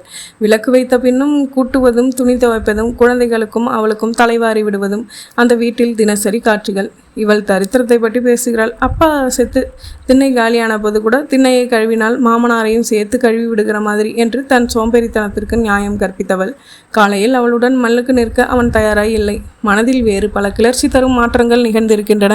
அவற்றை அனுபவித்து அசை போடுவதை விட்டு அனாவசியத்திற்கு மனதை வலிக்க செய்வானேன்? அவன் பாயை சுருட்டி திண்ணையிலேயே கட்டப்பட்டிருந்த ஒரு மூங்கில் பரன் மேல் வைத்தான். திண்ணை காலி. அவன் கீழே இறங்கும் வரை பொறுக்கவில்லை. அன்னிக்கு குடத்து நீரை சலசலவென்று தெளித்தாள். தெரித்தது. அப்படியே ஆடு மாதிரி திண்ணை ஓரம் போய் அதன் முகப்பிலிருந்து கீழே குதித்தான். பால்கேன் சைக்கிள்காரன் கிங் கிங் என்று மணிநாக்கை அசைத்து கொண்டு ஒரு வீட்டிலிருந்து மற்றொரு வீட்டை நோக்கி பிரயாணம் செய்து கொண்டிருந்தான். சூரிய வெளிச்சம் இதை வரவிடாமல் அடுத்த ஒரு மரத்துடன் போராடி சில்லறை துணுக்குகளாய் தெருவில் இறைத்திருந்தது. 1-2 சிறு குழந்தைகள் அதன் பெற்றோர்களால் வீட்டு வாசலில் ஓடும் சாக்கடையின் மேல் நிர்வாணமாய் உட்கார வைக்கப்பட்டிருந்தது. அவன் அப்படியே வீட்டுக்குள் நுழைந்து முற்றத்து கொடியில் காய்ந்து கொண்டிருந்த துண்டை உருவிக்கொண்டான். ஆறு நோக்கி நடந்தான். காலை நேர ஆறு சுறுசுறுப்பாய் இருந்தது. முந்தைய இரவில் அவனை இரகசியமாய் ஒலித்த ஆற்றங்கரை இப்போது அவனை வெளிச்சம் போட்டு காட்டியது. மார்பு வரை பாவடையை இழுத்து கட்டிய பெண்கள் தங்கள் கவர்ச்சியாக இருப்பதை அறியாமல் படித்துறையில் குளித்து தேய்த்து கொண்டிருந்தார்கள். அவர்களின் பின்பக்கங்கள் நனைந்து பிரம்மா வரைந்து அனுப்பிய வளைவுகள் பிளவுகள் எல்லாம் இலைமறை காய்மறையாய் தெரிந்தன. சுந்தர் ஆண்கள் படித்துறை பக்கம் சென்றான். படித்துறை அலங்கோலமாய் இருந்தது. பல பொடி மிச்ச காகிதம் தண்ணீரில் நனைந்து ஒரு பால் கோடாய் படிக்கு படி இறங்கியிருந்தது. PowerLite soap உரைகளும் sample soap உரைகளும் இறைக்கப்பட்டிருந்தன. மிச்சமான சோப்புகள் படிக்கட்டுகளில் தேய்த்து விடப்பட்டதால் வழுக்கின. பாலத்தின் மேல் சென்னையில் இருந்து வரும் 109 எண் ரயில் தடதடத்து ஓடுவது தெரிந்தது. அவன் கல்லூரி போகும் நாட்களில் எல்லாம் அந்த ரயிலில் தான் போவது வழக்கம். சில கிண்டல் பிடித்த பையன்கள் 9 என்று சொல்வதுண்டு. ரயிலில் பாட்டும் கூத்தும் இருக்கும். சீட்டு நடக்கும். காதல் இருக்கும். ஊடல் இருக்கும். காதலில் தோற்றுப்போன ஆணாவது பெண்ணாவது அதே ரயில் முன் பாய்ந்து செத்து போன சம்பவங்கள் 1-2 அந்த ரயில் சரித்திரத்தில் கலந்திருந்தது. துக்கமும் ஆனந்தமும் கலந்த ஒரு அசாதாரண வாழ்க்கை காலம் அது. அப்போது அம்மாவும் அப்பாவும் இருந்தார்கள். இவன் படிப்பதை வரவேற்றார்கள். மற்ற அண்ணன்கள் வேலை செய்கின்றனர் என்று சொல்லி ஏமாற்றிவிட்டதால் இவன் படிக்கிறேன் என்றதும் மறுப்பு சொல்லாமல் ஒத்துக்கொண்டார்கள். அதனால் கல்லூரி படிப்பு கவலையற்று போனது. சுந்தர் ஆற்றில் மூழ்கினான். சற்று நேரம் நீருக்கடியில் மூச்சு கட்டி நின்றான். காதில் நீர் புக முயன்றது. மூக்கில் நீர் புக முயன்றது. 1-2 சிறு மீன்கள் காலில் வாயை பொருத்தி உரசி அவன் கால்களை உதற வைத்தன. நீருக்கடியில் நிற்கும்போது வெளி உலகம் மறந்து போனது. கவலைகள் எல்லாம் அர்த்தமற்றவை என்று தோன்றின. நாகேஸ்வரன் கோயிலில் பார்த்த பெண், அப்புறம் அவன் மீது எச்சில் இலை வீசிய பெண் என்று முதல் நாள் இரவு மனதில் சித்திரமாய் பார்த்து மகிழப்பட்டவள் கூட மறைந்தாள். நீரில் இருந்தபடி கண் திறந்தான். சூரிய கதிர்கள் நீரை ஊடுருவின. பார்க்க அது கூட ரம்யமாகத்தான் இருந்தது. நீரில் இருந்து வெளிப்பட்டு காற்றால் அதில் இருந்த குளிரால் உடல் முழுக்க பொடி பொடியாய் எழுந்து முத்துக்களை மெல்ல நீவி விட்டான். துடைத்து கொண்டு நடந்தான். இன்றைக்கு ராத்திரி தரியில் உட்கார வேண்டும் என்பது அரச கட்டளை. மறுத்தால் நாடு கடத்தப்படுவாய் என்று விதிக்கப்பட்ட தண்டனை அவனுள் சிரிப்பு மூட்டியது. பசித்தது. இன்றைய பகல் பொழுதுக்கு அந்த வீட்டில் சோறு கிடைக்கும். இந்த பாழாய் போன வயிறும் அதில் எரியும் நெருப்பும் இல்லாது போனால் எவ்வளவு நன்றாக இருக்கும். வீட்டுக்கு நடந்தான். நடையிலேயே அவனுக்கென்று ஒரு தகர பெட்டி இருக்கிறது. கல்லூரி நாட்களில் அவன் தைத்து கொண்ட பேண்ட்டுகள் 2 சட்டைகள் 2 அதில் தான் இருந்தன. இன்றைக்கு தஞ்சாவூர் வேலைவாய்ப்பு அலுவலகத்திற்கு போக வேண்டும் என்று தீர்மானித்திருந்தான். பஸ்ஸுக்கு காசு இல்லை. கேட்டால் கொடுக்க மாட்டார்கள். அதற்கு ஒரு பாட்டம் பேச்சு எழும். என்ன செய்வதென்று தெரியவில்லை. ராமசாமியிடம் போய் கேட்டால் தருவான். அதற்கென்று எத்தனை நாளைக்குத்தான் அவனிடம் போய் நிற்பது? சட்டையும் பேண்ட்டையும் அணிந்து கொண்டான். இந்த வீட்டில் எல்லோரும் மாப்பிள்ளைங்களாக போயிட்டாங்க. ஒவ்வொருத்தரையும் போய் ஒவ்வொரு வேலைக்கும் உருவி விருந்துக்கு கூப்பிடுற மாதிரி கூப்பிடுறதுக்கு என்னால் ஆகுறதில்லப்பா. மற்றவங்க மாதிரி எனக்கும் வேலை இல்லைன்னு நினச்சிட்டு இருந்தா எப்படி என்று வழக்கம் போல சின்ன அண்ணியின் குரல் கேட்டது. அவனை சாப்பிட அழைக்கிறாள். போய் அவனாக உட்கார்ந்தான். தட்டில் 5 இட்லிகளும் சட்னியும் இருந்தன. சாப்பிட்டான். என்று ஒரு டம்ளரில் கொஞ்சம் கருமையும் நீரும் கலந்த காஃபி விளிம்பை மீறி செந்தி கொண்டே வைக்கப்பட்டது. வெள்ளை காப்பி குடித்தான். சர்க்கரை இல்லை. 3 நாளாக சொல்கிறேன். அது போய் வாங்கிட்டு வர முடியல. விடிஞ்சா மாப்பிள்ளை மாதிரி ட்ரெஸ் பண்ணுறதுல ஒன்றும் குறைச்சல்ல. வீட்டு ஆம்பளைங்க எல்லாம் தறியில் உட்காந்து நெஞ்சு வலிக்க நெய்யறாங்களேன்னு பட்டாதானே. பையும் காசும் கொடுங்க, நான் போய் வாங்கிட்டு வரேன். நீ ஒன்றும் வாங்க போக வேண்டாம், கௌரவம் பாழாயிடும். நான் அப்படி என்னைக்காவது சொல்லியிருக்கேனா? ஆணியில் தொங்கும் பையையும் ரேஷன் கடையும் எடுத்துக்கொண்டான். சின்ன அண்ணனிடம் போய் சர்க்கரைக்கு காசு வேணும் என்றான். அப்படி நின்று அவனிடம் காசு கேட்பது கூட அவனுக்கு மிக அவமானமாகப்பட்டது. காசு கொடுக்குறானோ இல்லையோ முறமுறமாய் வசவு கொடுப்பான். ஆச்சரியப்படும்படியாக சின்ன அண்ணன் காசு கொடுத்தான். ஒரு பேச்சு கூட இல்லை. மழை பெய்ய போகிறதா? அவன் வெளியே வந்தான். கடலங்குடி தெருவில் தான் ரேஷன் கடை. நடந்தான். எதிரே மாது தென்பட்டான். அவன் பரபரப்பாக இருந்தான். நீ போலியா என்று சுந்தரை கேட்டான். எங்கே போடா போக்கத்தவனே, இன்னைக்கு வேலைவாய்ப்பு அலுவலகத்தில் வேலைக்கு ஆள் எடுக்கிறதா பேப்பரில் வந்திருக்குதே. தற்காலிகமாக தானா, அப்புறம் சேர்ந்த பின்னால் பணி நிரந்தரம் ஆகிறத பார்க்கலாம்னு ரகு கூட சொன்னான். நான் அங்கே தான் போயிட்டுருக்கேன், வரியா? சுந்தருக்கு சர்க்கரை அஸ்கா சகலமும் மறந்து போனது. காலையில் தினசரி பார்க்கவில்லை. சீக்கிரம் எழுந்தால் நூலகம் 7 மணிக்கு திறக்கும்போது ஒரு பார்வை பார்ப்பான். இன்றைக்கு தாமதமாகிவிட்டது. அவன் சம்பந்தப்பட்டது என்றால் யாருக்குமே இரக்கம் வராது போலும். இன்றுதான் தாமதமாக எழுந்தான். வெள்ளிக்கிழமை தரித்திரம் என்று சின்ன அண்ணி சொல்கிறாள். இன்றைக்குத்தான் தினசரி பார்க்கவில்லை. வேலைவாய்ப்பு அலுவலகத்தில் வேலை விழா. இந்நேரத்திற்கு ரயில் கிடையாது, பஸ் தான்.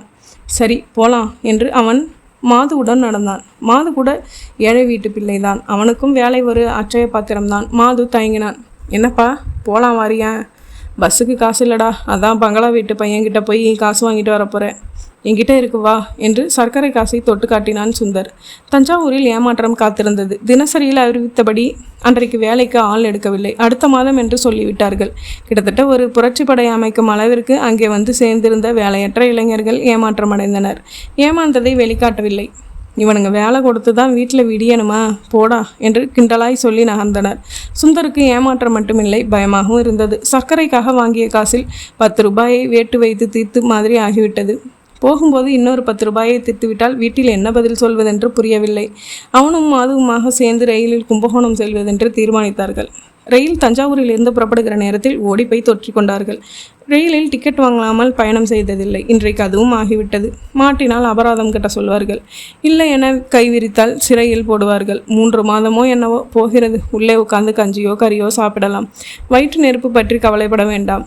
அப்படி ஒன்று மாட்டிக்கொள்ளவில்லை. ஸ்டேஷன் வந்ததும் ரயிலின் பெட்டியிலிருந்து பிளாட்ஃபார்ம் அல்லாத மறுபக்கம் சரளை கற்களின் மேல் குதித்தார்கள். அப்படியே நடந்து சென்று ரயில் கடந்து போன பின் ஆற்றுப்பாலம் வரை நடந்து சென்று ஊருக்குள் வந்தார்கள்.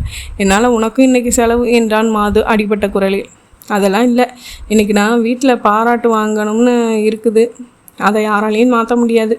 மாதுவை அனுப்பிவிட்டான். அவனுக்கு தனியே இருந்தால் நன்றாக இருக்கும் போல இருந்தது. சர்க்கரைக்காக கொண்டு வந்த பையை மடித்து பாக்கெட்டுக்குள் வைத்துக்கொண்டு நாகேஸ்வரன் கோயில் நோக்கி நடந்தான்.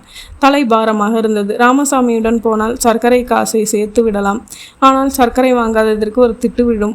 அவனுக்கு செத்து போக தைரியம் இல்லை. வாழ வேண்டும். சுயமாய் ஒரு வேலை தேடிக்கொள்கிற வரையில் அவன் சாப்பாடு வரையுமாவது பொருள் ஈட்டத்தான் வேண்டும். தறிமேடை காத்திருக்கிறது. அவனுக்கு தறியில் உட்கார்ந்து பழக்கம் உண்டு. அப்பாவின் மடியில் உட்கார்ந்து அவர் கால்களின் மேல் தன் கால்களை வைத்து தறிக்கட்டைகளை அழுத்தி இருக்கிறான். தலைக்கு மேல் தொங்கும் கயிறை கையால் பற்றி இழுத்து கண்டு பாவு நூலினூடே அம்பு போல பாய்வதை வேடிக்கை பார்த்திருக்கிறான். பாவு நூல் அருந்தாலும் அவனுக்கு பிணைக்க தெரியும். ஊடு நூல் அருந்தாலும் பார்க்க தெரியும். ஆனால் அந்த வேலை மணல் சரிந்த தண்டவாளத்தின் மேல் ரயில் ஓடுகிற மாதிரி. சக்கரம் சுற்றும். ரயில் மாதிரி முன்னே போகாது. அதுபோலத்தான் வாழ்க்கை சக்கரம் சுற்றும். ஆனால் முன்னேற முடியாது. இன்றைக்கு இரவு அவன் தறிமேடையில் உட்கார்ந்துதான் ஆக வேண்டும். நினைக்க நினைக்க அவனுக்கு நெஞ்சு வலித்தது. வீட்டுக்கு போகாமல் வேறு எங்காவது ஓடிப்போகலாம் என்பதற்கும் தோன்றவில்லை. போய் என்ன செய்வது? மறுபடியும் எங்கேயாவது இதை போன்ற கூலி வேலைதான், அல்லது தறி வேலையை விடவும் மோசமான வேலை. அவனது குழப்பங்களினால் கோவிலின் நுழைவோரையெல்லாம் அவன் பார்க்கவில்லை. தனக்குத்தானே அவன் தலையாட்டி கொண்டிருந்தான், உழப்பிக் கொண்டிருந்தான். பார்த்தவர்களில் சிலர் பரிதாபப்பட்டார்கள். சில பரிகாசமாய் நினைத்து கொண்டு சிரித்து கொண்டே நடந்தார்கள். தன்னிறக்கம், வயிற்றிரைச்சல், பசி, சர்க்கரை, காசை செலவழித்ததால் உண்டான பயம் எல்லாம் சேர்ந்து அவனை மயங்கி விழச் செய்தன. அவனை அறியாமல் அவன் கால் தேர் சக்கரத்தின் மீது மயங்கி விழுந்தான். அவன் வாய் கருங்கல்லில் ஒரு நீட்டலில் பட்டது. கிழிந்து ரத்தம் கொட்டியது. பகுதி 5. கண் விழித்த போது சுந்தருக்கு ஒன்றுமே புரியவில்லை. என்ன ஆயிற்று எனக்கு? அவன் சாய்ந்து உட்கார்ந்த கோயில் தேர் எங்கே போனது? இது என்ன இடம்? முதுகையும் கைகளையும் அழுத்தி முரட்டு கருங்கற்கள் எங்கே? இங்கே ஏன் இவ்வளவு குளிர்ச்சியாக இருக்கிறது? வானிலிருந்து யாராவது பூமாரி பொழிந்து அவனை இதில் கிடத்தி விட்டார்களா? கட்டில் மேல் படுத்திருந்தான் என்று புரிந்தது. உடலுக்கு கீழே மெத்தை, தலைக்கு மேலே மின்விசிறி, அறை முழுக்க பன்னீர் தெளித்து விட்ட மாதிரியான ஒரு சுகந்தம். அவன் எழுந்து உட்கார்ந்தான். ஒரு பெரிய பணக்கார அறை. சுவரில் ஒரு பொடுகு இல்லை. அவ்வளவு வழவழப்பான சுவரில் கண்ணை உறுத்தாத ஒரு நிறம். அதில் மாட்டப்பட்டிருந்த சித்திரப்பலகை. மிகவும் மென்மையாய் நூல் போல புகை வழங்கி கொண்டிருந்த 2 ஊதுபத்திகள். அந்த கட்டிலில் தான் படுத்தால் அது அமுங்கிவிடும் என்று தோன்றியது அவனுக்கு. இறங்கினான். இறங்கி அவனுக்கு கண்ணாடி தெரிந்தது. கண்ணாடியில் முகத்தில் மோவாயில் கட்டு தெரிந்தது. மருத்துவர் போட்ட கட்டு என்பது பார்த்த மாத்திரத்தில் புரிந்தது. கோயிலில் உட்கார்ந்திருந்தவன் இப்படி ஒரு பணக்கார அறைக்கட்டிலில் அழிந்து கிடப்பதென்ன? மதன காமராஜன் கதை நிகழ்ச்சி மாதிரி தான் இருந்தது. கட்டு வேறு. அவன் சாத்தியிருந்த கதவை நோக்கி நடந்தான். அதை திறந்தான். கதவுக்கு வெளியே நின்றிருந்த ஒரு பெண் அதிர்ச்சியடைந்தாள். அவள் ஏதோ திடீரென்று ஒரு கற்பத்தின் முன் எதிர்பட்ட மாதிரி கண்களை அகல விரித்தாள். அவன் அப்படி திடுமென கதவை திறப்பான் என்று எதிர்பார்த்திருக்க மாட்டாள். மேலும் அவள் அறையில் இருந்த அவனை நோக்கித்தான் வந்து கொண்டிருந்தாள். அவள் கைகளில் ஒரு தட்டில் ஒரு ஜாங்கிரி இருந்தது. கூடவே முருகலாய் ஆவி பறக்க 2 தோசைகள் இருந்தன. சட்னி, மிளகாய் பொடி, எண்ணெய், சின்ன கிண்ணத்தில் சாம்பார். சுந்தர் அந்த பெண்ணின் அதிர்ச்சியை கண்டு பின்வாங்கினான். தலையை வெளியே நீட்டி எட்டி பார்த்து மறுபடி வலைக்குள் இழுத்து கொள்ளும் எலி போல மறுபடி கட்டிலில் சென்று அமர்ந்தான். அவள் உள்ளே நுழைந்தாள். சுந்தர் அவளை இமை கொட்டாமல் பார்த்தான். அவள் நல்ல அழகி. நெற்றியில் ஒரு சாந்து போட்டு, பவுடர் ஒற்றல், மூக்கில் ஒரு மின்னல். சில பெண்களுக்கு மூக்குத்தி தான் முகத்திற்கு அழகு. இவளுக்கு அப்படித்தான் இருந்தது. கொஞ்சம் அகலமான செழுமையாக முகம். அவளது அதரங்கள் கடிபடாத ஆப்பிள் துண்டுகளாய் போல தெரிந்தன. கண்கள் அகலமாக இருந்தன. மைத்தீட்டி இருந்தாள். இமைகளின் முடிகள் கூட அவளுடைய கண்களுக்கு தனி கவர்ச்சியை ஈந்தன. முத்துச்சிப்பி ஒன்று பிளந்தது போன்ற இமைகள். அவள் தலைமுடியை பின்னலிடாமல் அப்படியே வாரி படரவிட்டிருந்தாள். மெல்லிய துளியால் ஆன சேலை. சீனா மஸ்லின் என்று படித்திருக்கிறான். அந்த மாதிரி சேலையோ என்னவோ. அவன் இமை கொட்டாமல் பார்ப்பது கண்டு அவள் தன் இமைகளை 2-3 முறை சிமிட்டினாள். சிட்டுக்கள் சிறகுகளை படபடக்க வைத்த மாதிரி இருந்தது அது. சுந்தருக்கு ஒரு புது சந்தேகம் கூட எழுந்தது. ஒருவேளை நான் இளமையாக இருப்பதால் தன் கண்ணில் படுகிற இளம்பெண்கள் எல்லாம் வெகு அழகாய் தெரிகிறார்களோ என்ற சந்தேகம்தான் அது. உட்காருங்க என்றாள் அவள். சுந்தர் மேனகை முன் விஸ்வாமித்திரன் போல அப்படியே கட்டிலில் உட்கார்ந்தான். சாப்பிடுங்க. நான் எல்லாம் அப்புறமா பேசிக்கலாம். முதல்ல சாப்பிடுங்க. தோசை சூடு ஆறிட்டா நல்லா இருக்காது. சாப்பிடுங்க. தோசையிலிருந்து எழுந்த மனம் அவனை வெக்கத்தை உதற வைத்தது. பசி வந்தால் 10ம் பறந்து போகும் என்று யாரும் சும்மா சொல்லி வைத்து விடவில்லை. அவன் மௌனமாக உண்டான். அவன் தட்டில் தோசை காலியாக மேலும் சூடாய் தோசைகளை ஒரு கிழவி எடுத்து வந்து கொண்டே இருந்தாள். வயிறு நிரம்பியது. போதும் என்று தட்டின் மேல் கை வைத்து மறித்தான். தண்ணீர் குடித்தான். காஃபி என்று ஒரு டம்ளரை நீட்டினாள். அதையும் குடித்தான். உண்மையிலேயே இது மதன காமராஜன் கதை நிகழ்ச்சி தான். இல்லாவிட்டால் அப்சரஸ் போல ஒரு பெண் பிச்சைக்காரனை போன்ற அவனுக்கு இவ்வளவு பணிவிடைகள் செய்வானேன்? அவள் மெல்ல ஒரு சிரிப்பு சிரித்தாள். அவளது உதடுகளில் ரசிக்கக்கூடிய சின்ன சின்ன கோடுகள் எல்லாம் அவள் சிரிப்பில் விருந்தன. அபாரமான அதரங்கள். அந்த சிரிப்பும் அவன் நிலையை பார்த்து சிரித்தார் போலத்தான் அவனுக்கு பட்டது. என் பேரு பாரதி என்றாள். உங்கள் பேரை சொல்லலையே. சுந்தரமூர்த்தி. எல்லாரும் சுந்தரமூர்த்தின்னு முழுசாவாக கூப்பிடுவாங்க? வாய் வலிக்காது? சுந்தர்னு கூப்பிடுவாங்க. நான் யார்? எதுக்கு உங்களுக்கு தோசை கொடுத்தேன்னு எல்லாம் நீங்கள் கேட்கலையே. எனக்கு என்ன நடக்குதுன்னு புரியவே இல்லை. இது கனவா இல்லை நனவான்னு கூட தெரியலை. அதனால் இன்னும் கொஞ்சம் நேரம் கழித்து பார்த்தா நான் நாகேஸ்வரம் கோயில் கல்தேர்கிட்ட கிடப்பேன்னு தோணுச்சு. அதான் கேட்கல. அவள் மறுபடி சிரித்தாள். கபடம் இல்லாமல் கலகல சிரிப்பு. இது கனவெல்லாம் இல்லை, நிஜம்தான். இது எங்கள் வீடு. எங்கள் வீட்டு கட்டில் நீங்கள் இருக்கீங்க. நீங்கள் யாருன்னு சொல்லலையே. நீங்கள் கல்தேருக்கு பக்கத்தில் உட்கார்ந்துருந்தீங்க. திடீர்னு அப்படியே சாஞ்சி விழுந்துட்டீங்க. உங்கள் மோவாய் கல்லில் இடித்து ரத்தம் கொட்ட ஆரம்பிச்சிது. நானும் சூர்யாவும் நீங்கள் விழுந்ததை பார்த்தோம். கோவில் வாசலில் காரில் டிரைவர் இருந்தார். அவரை கூட்டிகிட்டு வந்து உங்களை தூக்கி கொண்டு இங்கே வந்து படுக்க வச்சோம். டாக்டர் வந்து பார்த்தாரு. கட்டு போட்டார். பசி மயக்கம்னு சொன்னார். அதனால தான் தோசை சுட்டுக்கிட்டு வர சொன்னேன். நீங்கள் ஏதாவது பெண்கள் சங்கம் வச்சுருக்கீங்களா? இல்லையே. ஏன்? பின்ன கோயிலில் விழுந்தவனுக்கு இவ்வளவு பண்ணியிருக்கீங்களே, ரொம்ப பெரிய மனசு இருக்கணும் உங்களுக்கு. அப்படி இல்லை, சூர்யா அவங்கக்கிட்ட மன்னிப்பு கேட்கணும்னு சொன்னான். உங்களை கோயிலில் பார்க்கலாம்னு அவள் தான் என்கிட்ட சொன்னான். தனியாக வந்து உங்ககிட்ட பேச அவளுக்கு கூச்சமாக இருந்துச்சு. அதனால தான் என்னை துணைக்கு கூப்பிட்டா. சூர்யாவும் நானும் ரொம்ப நெருக்கமான தோழிங்க. அவள் சொன்ன மாதிரியே கோயிலில் உங்களை பார்த்தோம். உங்ககிட்ட பேசலாம்னு வந்தப்போ தான் நீங்கள் மயங்கி விழுந்துட்டீங்க. காலையிலேருந்து ஒன்றும் சாப்பிட்லையா? சூர்யா யார் உங்களுக்கு தெரியலை? இல்லையே என்றான் அவன் புதிரான குரலில். வா சூர்யா, பேசணும் நீ மன்னிப்பு கேட்கணும் நீ இப்போது ஒளிஞ்சிக்கிட்டுன்னா என்ன அர்த்தம்? வாயேன் என்று அரைவாசலில் பார்த்து குரல் கொடுத்தாள் பாரதி. சூர்யா வேற யாரும் இல்லை, உங்கள் மேலே எச்சில போட்டவ என்றால் சுந்தர் பக்கம் திரும்பி பார்த்து. சி திமிரப்பாரு, ஏண்டி முதல்ல சொல்கிறப்போ என்னை பற்றி இப்படித்தான் சொல்லணுமா என்று கேட்டுக்கொண்டே வந்து பாரதியின் தொடையை கிள்ளினாள் அந்த பெண் சூர்யா. சுந்தர் முந்தைய தினம் கோயிலிலும் பின்னிரவில் பெரிய சௌராஷ்டிரா தெருவிலும் பார்த்து கிளர்ச்சி அடைந்த அந்த பெண் சுந்தருக்கு தடுமாற்றமாய் இருந்தது. இவ்வளவு நெருக்கத்தில் எந்த பெண்ணிடமும் அவன் இப்படி பேசியதில்லை. வாயடைத்து போனான். வெறும் தரித்திர தேவதை மட்டுமே அண்டுபவள் என்று தன்னை பற்றி அவன் நினைத்து கொண்டதெல்லாம் தவறு. அவனை தேடி லட்சுமிகளும் வருகிறார்கள். தயவு செஞ்சு தப்பாக எடுத்துக்காதீங்க என்றாள் சூர்யா. நான் எதையும் தப்பாக எடுத்துக்கல. இல்லை, நான் பார்க்காம இலைய வீசி எறிஞ்சிட்டேன். அந்த நேரத்தில் வீட்டுக்குள்ளே தேல் ஓடுதுன்னு சமையல்காரமாக கத்துனாங்க. அந்த பரபரப்பில் நான் பாட்டுக்கு முத்தும் பார்க்காம இலையை வீசி எறிஞ்சிட்டேன். உங்கள் மூஞ்சில் கோபத்தை பார்த்தேன். யாருக்கும் வர்றது தான். என்னை பார்த்த உடனே நீங்கள் பாட்டுக்கு கோபத்தை அடக்கிட்டு போயிட்டீங்க. இருந்தாலும் தப்பு தான். உங்களை பார்த்து ஒரு வார்த்தை சொல்லட்டா நல்லா இருக்கும்னு தோணுச்சு. நீங்கள் கோயிலுக்கு வர்றவங்கன்னு தெரியும். அதனால தான் பாரதியை கூட்டிகிட்டு வந்தேன். உங்கள் முழு பேரே சூர்யா தானா என்று கேட்டான் சுந்தர். இல்லை, சூரியகுமாரி எங்கள் அப்பா வச்ச பேர். அவருக்கு புதுசாக பேர் வைக்கணும். அவள் தனை குனிந்து மெல்லிய குரலில் சொன்னாள். பெயருக்காக வருந்துகிறாளா மகிழ்வுறுகிறாளா என்று தெரியவில்லை. சுந்தருக்கு வீட்டு ஞாபகம் வந்துவிட்டது. காலையில் வெளியேறியவன் சர்க்கரை வாங்கி தருவதாக சொல்லி சர்க்கரையே வாங்கவில்லை, ஒன்றும் வாங்கவில்லை. நேரம் வேறு ஆகிவிட்டது. நீங்கள் என்னை இப்படி கொண்டு ஒத்தாசை பண்ணதுக்கு என்ன வார்த்தை சொல்கிறதுன்னு தெரியலை.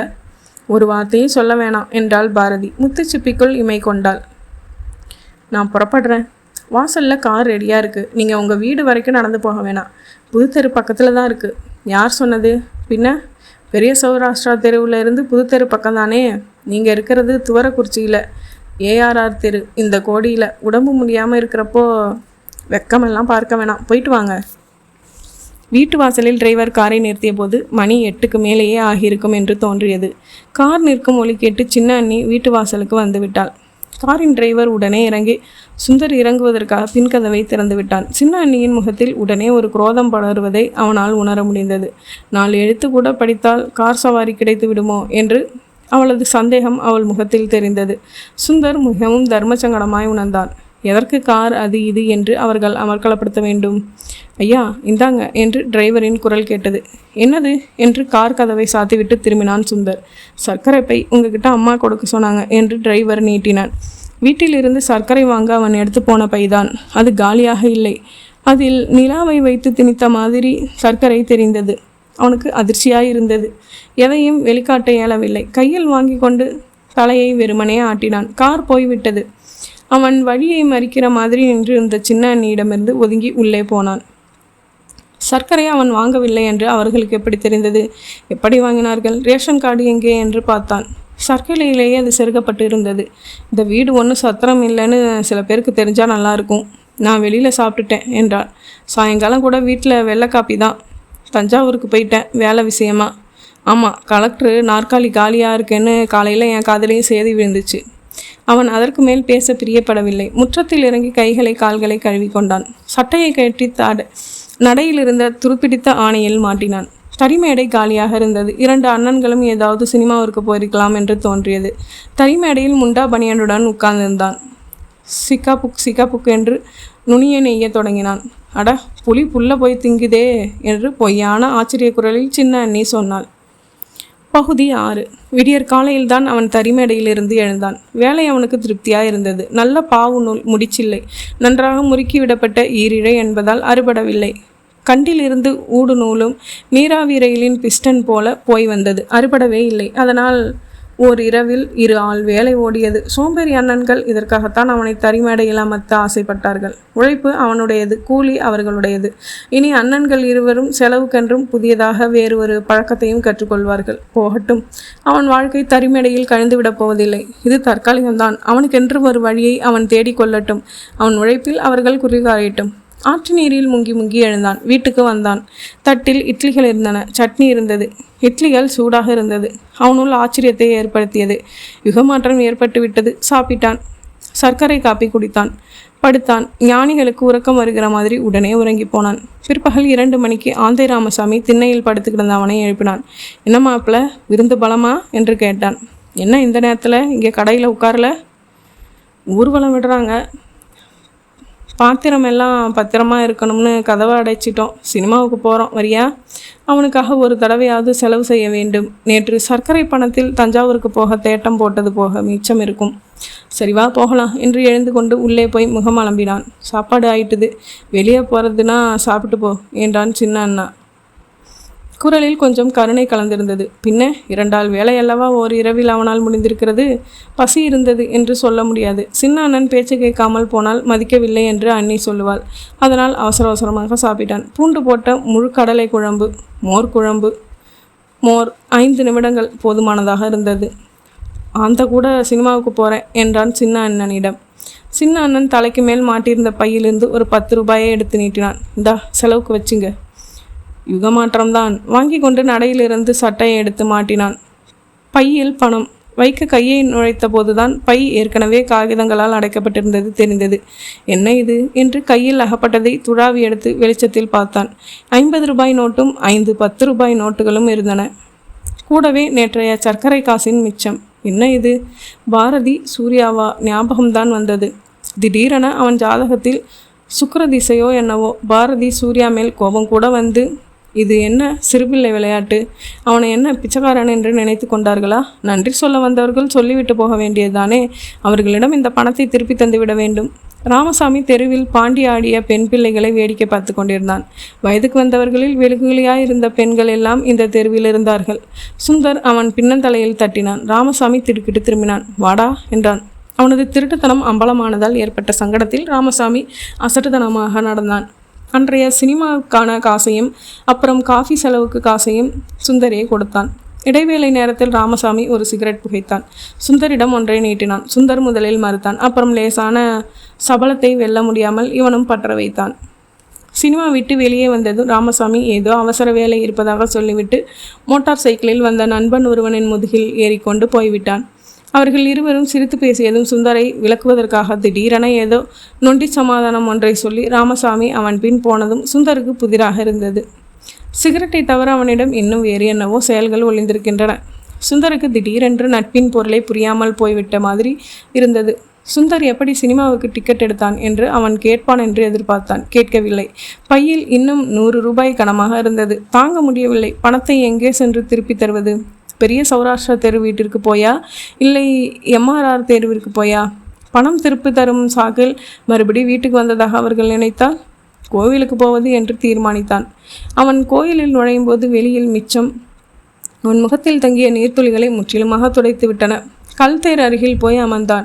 ராத்திரிக்கு தறி வேலை காத்திருக்கும். இன்றைக்கும் அரக்கனை போல வேலை செய்ய வேண்டும். அவன் ஒன்றும் தறி வேலைக்காக கௌரவம் பார்க்கவில்லை என்று அண்ணன்கள் இருவரும் உணர வேண்டும்.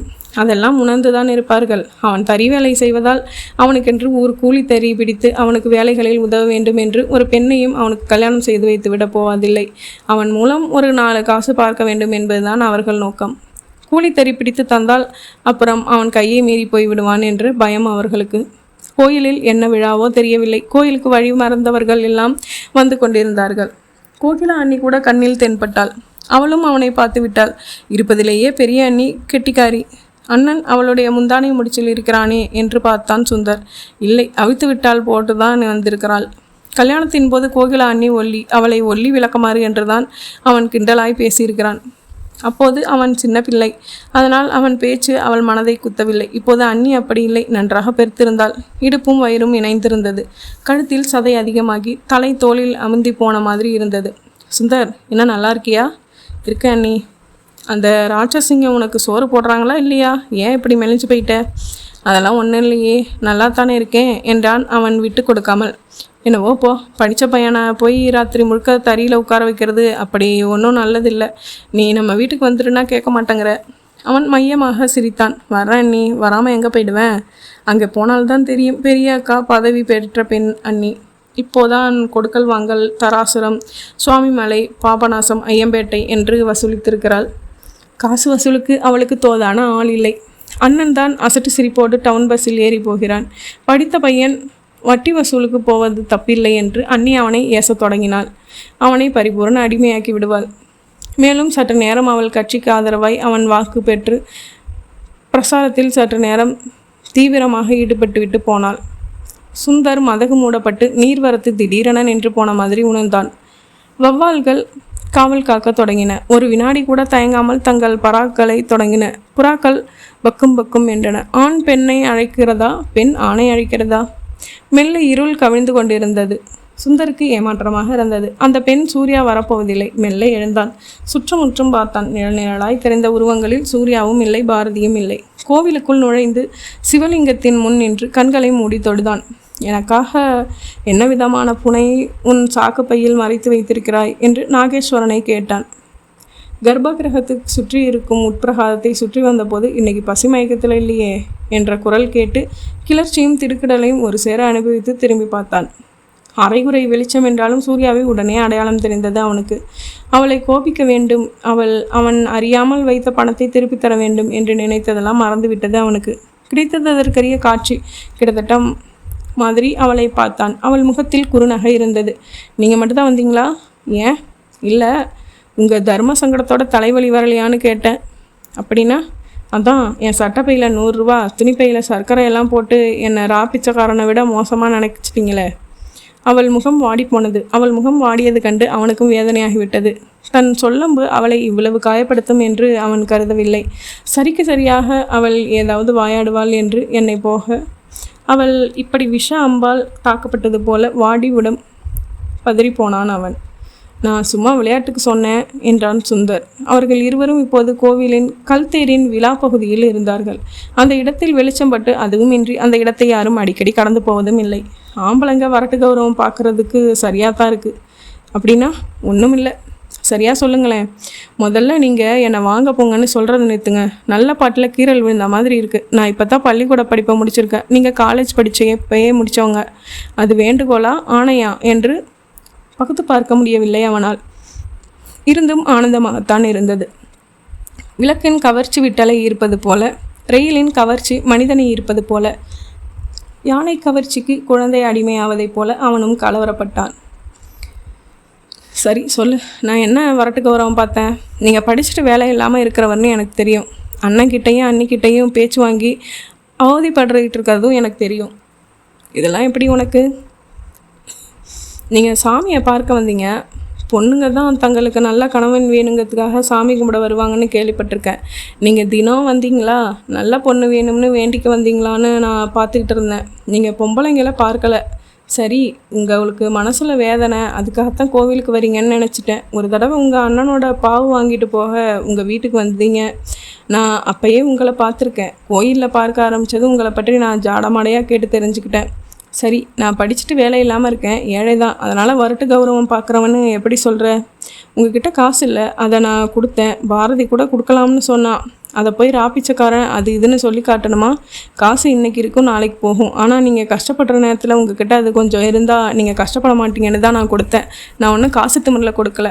பின்ன நான் தான் நல்ல கணவன் வேணும்னு வேண்டிக்கிறதுக்காக கோவிலுக்கு வந்தேன்னு சொன்னேன்ல. அப்படின்னா இதுக்கு மேலே நான் சொல்லணும்னு எதிர்பார்க்கிறீங்களா? இல்லை சூர்யா, அவ்வளவுக்கு கூட புரியாதவன் நான் இல்லை. உன்னை முதல்ல பார்த்தப்போ எனக்கும் அந்த மாதிரி தான் நினைப்பு வந்தது.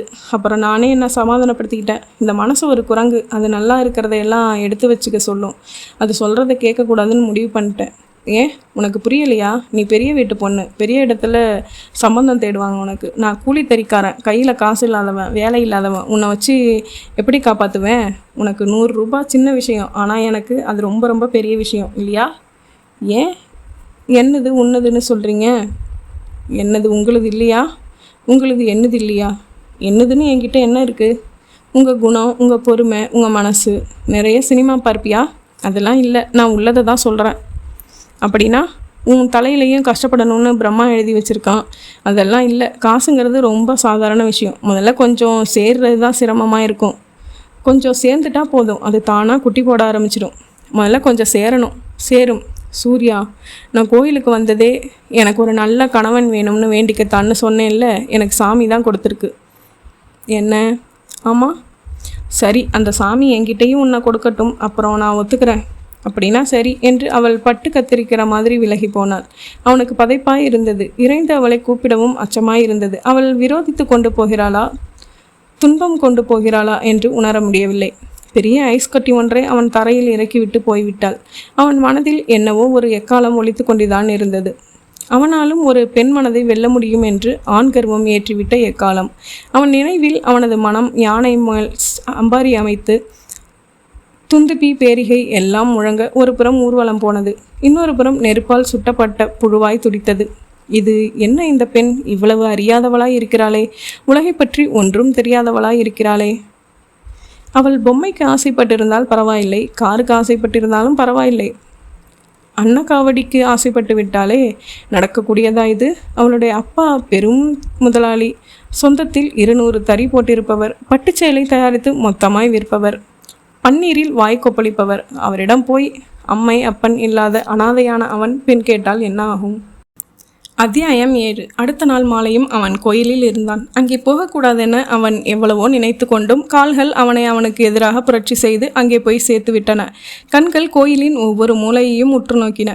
மனிதர்கள் இருந்தார்கள், சாமி இருந்தது, கல் தேர், சிங்கமுக கிணறு, புறா, வவ்வால் என்று எல்லாமுமே இருந்தன. ஆனால் அவனுக்கு வெறுமைதான் தாக்கியது. அவள் இல்லை. நான் உன்னை தேடித்தான் வந்திருக்கிறேன் சூர்யா என்று கத்த வேண்டும் போல இருந்தது. என்ன மாயம் செய்தாள் அவள்? எப்படி மனதில் நுழைந்தாள்? ஓட்டைக்குள் ஒளி நுழைவது போல் நுழைவது உணரப்படாமலேயே நுழைந்து விட்டாள். கண்களில் கண்ணீர் வந்தது, மனம் புலம்பியது. அவனை பித்தாக்கிவிட்டாள். அவனை நிறைய நாட்களாக பார்த்து வந்திருக்கிறாமே, அவனை பற்றி சர்வமும் தெரிந்து வைத்திருக்கிறாளாமே. அவ்வளவு தெரிந்து அலசிதானே அவள் தன் மனதை வெளிச்சம் போட்டு காட்டினாள். மரம் வைப்பவன் தண்ணீர் விடுகிறான், படைத்தவன் படியளக்கிறான். அவள் காதலை விதைத்தாள், அது தழைக்க அவளே வழி வைத்திருப்பாள். இல்லாவிடில் அவ்வளவு உறுதியாக இருந்திருப்பாளா? நடைமுறையை ஓங்கி ஓங்கி பேசி அவளை கொஞ்சம் கூட ஈவிரக்கமில்லாமல் துரத்தி அடித்து விட்டேனே. இனி அவள் எங்கே அவன் முகத்தில் முழிக்கப் போகிறாள்? மான இனத்தை விட்டு வந்து அவனிடம் காதலை ஆசித்தவள் அவள். அச்சநாணத்தை மறந்து தன் மனதை திறந்தவள் அவள். சூர்யா, சூர்யா, கூப்பிட்டீங்களா? நிஜமாகவே அவன் முனகலுக்கு எதிர்குரல் கேட்டது. விதிர்த்து போய் பார்த்தான். சூர்யாதான். அவன் கண்களை மூடியிருந்ததில் அவனை அறியாமல் பித்தனை போல கல்தேர் விழா பகுதியில் சரிந்து உட்கார்ந்திருந்ததில் சுற்றுப்புறம் மறந்திருந்தான். அவள்தான் நின்றிருந்தாள், முகத்தில் அதே புன்முறுவல். சூர்யா, சாமி என்கிட்டையும் உன்னை கொடுத்துருச்சு சூர்யா. ராத்திரி முழுக்க உன்னை சுமந்துக்கிட்டு இருந்தேன். காதல் மிகுதியில் பிதற்றுவது தெரிந்ததும் அவன் சொன்னான், அது உண்மையில் காதல் தானா, இல்லை இது நாள் வரை எந்த பெண்ணிடமும் நெருங்கி பேசாததால் ஏற்பட்ட மிகுதியான இனக்கவர்ச்சியா என்று தெரியவில்லை. அவள் அழுதாள். சுந்தர் காரணம் கேட்கவில்லை. வெற்றியின் காரணமாக ஏற்பட்ட அழுகையாக இருக்கும். அவளை எவ்வளவு அழைக்கழித்திருப்பான் ஒரு இரவுக்குள். உட்கார் சூர்யா. உட்கார்ந்தாள். அவளுடைய துணிவு அவனுக்கு திகைப்பை வழங்கியது. அவன் உடலில் இருந்த சோர்வெல்லாம் பறந்து போனது. சற்று முன் இருந்த வெறுமை ஓங்கி எங்கும் எங்கும் ஒளி நிறைந்த மாதிரி தோன்றியது. நீ பெரிய ஆளு சூர்யா. என்ன, உன்னால் நினச்சதை சாதிக்க முடிஞ்சிருக்கு. என்னை பிடிச்சி நெஞ்சில் சுமத்தி இருக்கிறீங்களே, இல்லை என் மனசு நோகக்கூடாதுன்னு அப்படி சொன்னீங்களா? சத்தியத்தை சொன்னேன் சூர்யா. அவள் உணர்ச்சி வசப்பட்டு அவன் கரம் பற்றினாள். அவன் மகிழ்வாக உணர்ந்தான், துக்கமாய் உணர்ந்தான். அவளின் மென்மையான விரல்களை பற்றி அழுத்தினான். அவள் அந்த வேதனையை தாங்கினாள் வெகு இன்பமாக. அப்புறம் அவர்கள் சந்திப்பு அவர்களுடைய தினப்படி வேலைகளில் ஒன்றாகிவிட்டது. காதலிப்பதாக சொல்லிக்கொள்ளவில்லை. அர்த்தமற்ற உளறல்கள் இல்லை. ஒருவேளை தொடுகை இருந்திருந்தால் அந்த மாதிரி உளறல்கள் இருந்திருக்குமோ என்னவோ. ஒரு நாள் பாரதி பற்றி பேச்சு வந்தது. பாரதி அவளுக்கு தோழி. பள்ளியில் சூர்யாவிற்கு அம்மா இல்லை, பாரதிற்கு அப்பா இல்லை என்று ஆகிவிட்டதால் அந்த இல்லாமை ஒரு விதத்தில் சேர்ந்து விட்டது என்று சூர்யா பாரதி பற்றி சொன்னான். பாரதி தான் முதலில் சூர்யாவின் காதலுக்கு தைரியம் சொன்னவள், ஆதரித்தவள். அவளும் பணம் படைத்தவள், அம்மா இல்லாத பெண். அப்பாவிடம் எது கேட்டாலும் நடக்கும் என்று உறுதி கூறியவள். அவனுடைய சூர்யா பேச ஆசைப்பட்ட போது கூட தனக்கு துணைக்கு வந்தவள். எச்சிலை எறிந்ததற்கு மன்னிப்பு கோருவது என்பதை ஒரு சாக்காக வைத்து கொண்டு பேசலாம் என்று தந்திரம் சொல்லி கொடுத்தவள். பாரதியை பற்றி அவ்வளவு கேட்டு அவள் மேல் பரிவு பொங்கி அவளை புகழ்ந்தாள் சுந்தர். அவ்வளவுதான். சூர்யாவிற்கு கோபம் வந்துவிட்டது. என்ன இருந்தாலும் தன் புதையலை அடுத்தவனுக்கு விட்டு கொடுக்காத கருமி போல அவனை கோபித்தாள். சூர்யா, தப்பு தப்பு என்று கன்னத்தில் போட்டுக்கொண்டாள். சரி, தப்பு போட்டுக்கிட்டு வரைக்கும் போதும் என்று அவன் கையை தடுத்தாள். உனக்கு ஏன் இவ்வளவு கோபம் வருது? என் கஷ்டம் எனக்கு தெரியும். எவ்வளவோ பெரிய ரிஷியரசுங்க மாதிரி முடியாதுன்னு சாண்டி பண்ணீங்க, மல்லுக்கு நின்னீங்க, ஜெயிச்சிருக்கேன். உங்களை விட்டு கொடுக்க மனசு ஒத்துக்குமா? எப்படி விட்டு கொடுப்பேன்? ஏன் விட்டு கொடுக்கறதுன்னு பேசுகிற? என் மனசில் புகுந்தது மாதிரி இன்னொருத்தர் மனசுலையும் புகுந்துக்க மாட்டீங்கன்னு என்ன நிச்சயம்? நானா நுழைஞ்ச? இல்லை, நான் தான் தூக்கி உட்கார வச்சுக்கிட்டேன். பாரதி உங்களை பற்றி ரொம்பவே பேசியிருக்கா. அவ்வளவு அகலமான தோல், எவ்வளவு நீளமான மூக்குன்னு சொல்லியிருக்கா. அவளுக்கு கூட இருக்கோ என்னமோ. என் மேலையா? ஆமாம், ரொம்ப விரைச்சிக்காதீங்க. ஆம்பளை ஆசைப்படுற மாதிரி பொம்பளையும் ஆசைப்படுவா. ஆசைப்பட்டது கிடைக்க என்ன வேணாலும் செய்வா. அது போட்டுக்கிட்டும் உங்களை எத்தனை நாள் இங்கேயே வச்சு பார்க்குறது?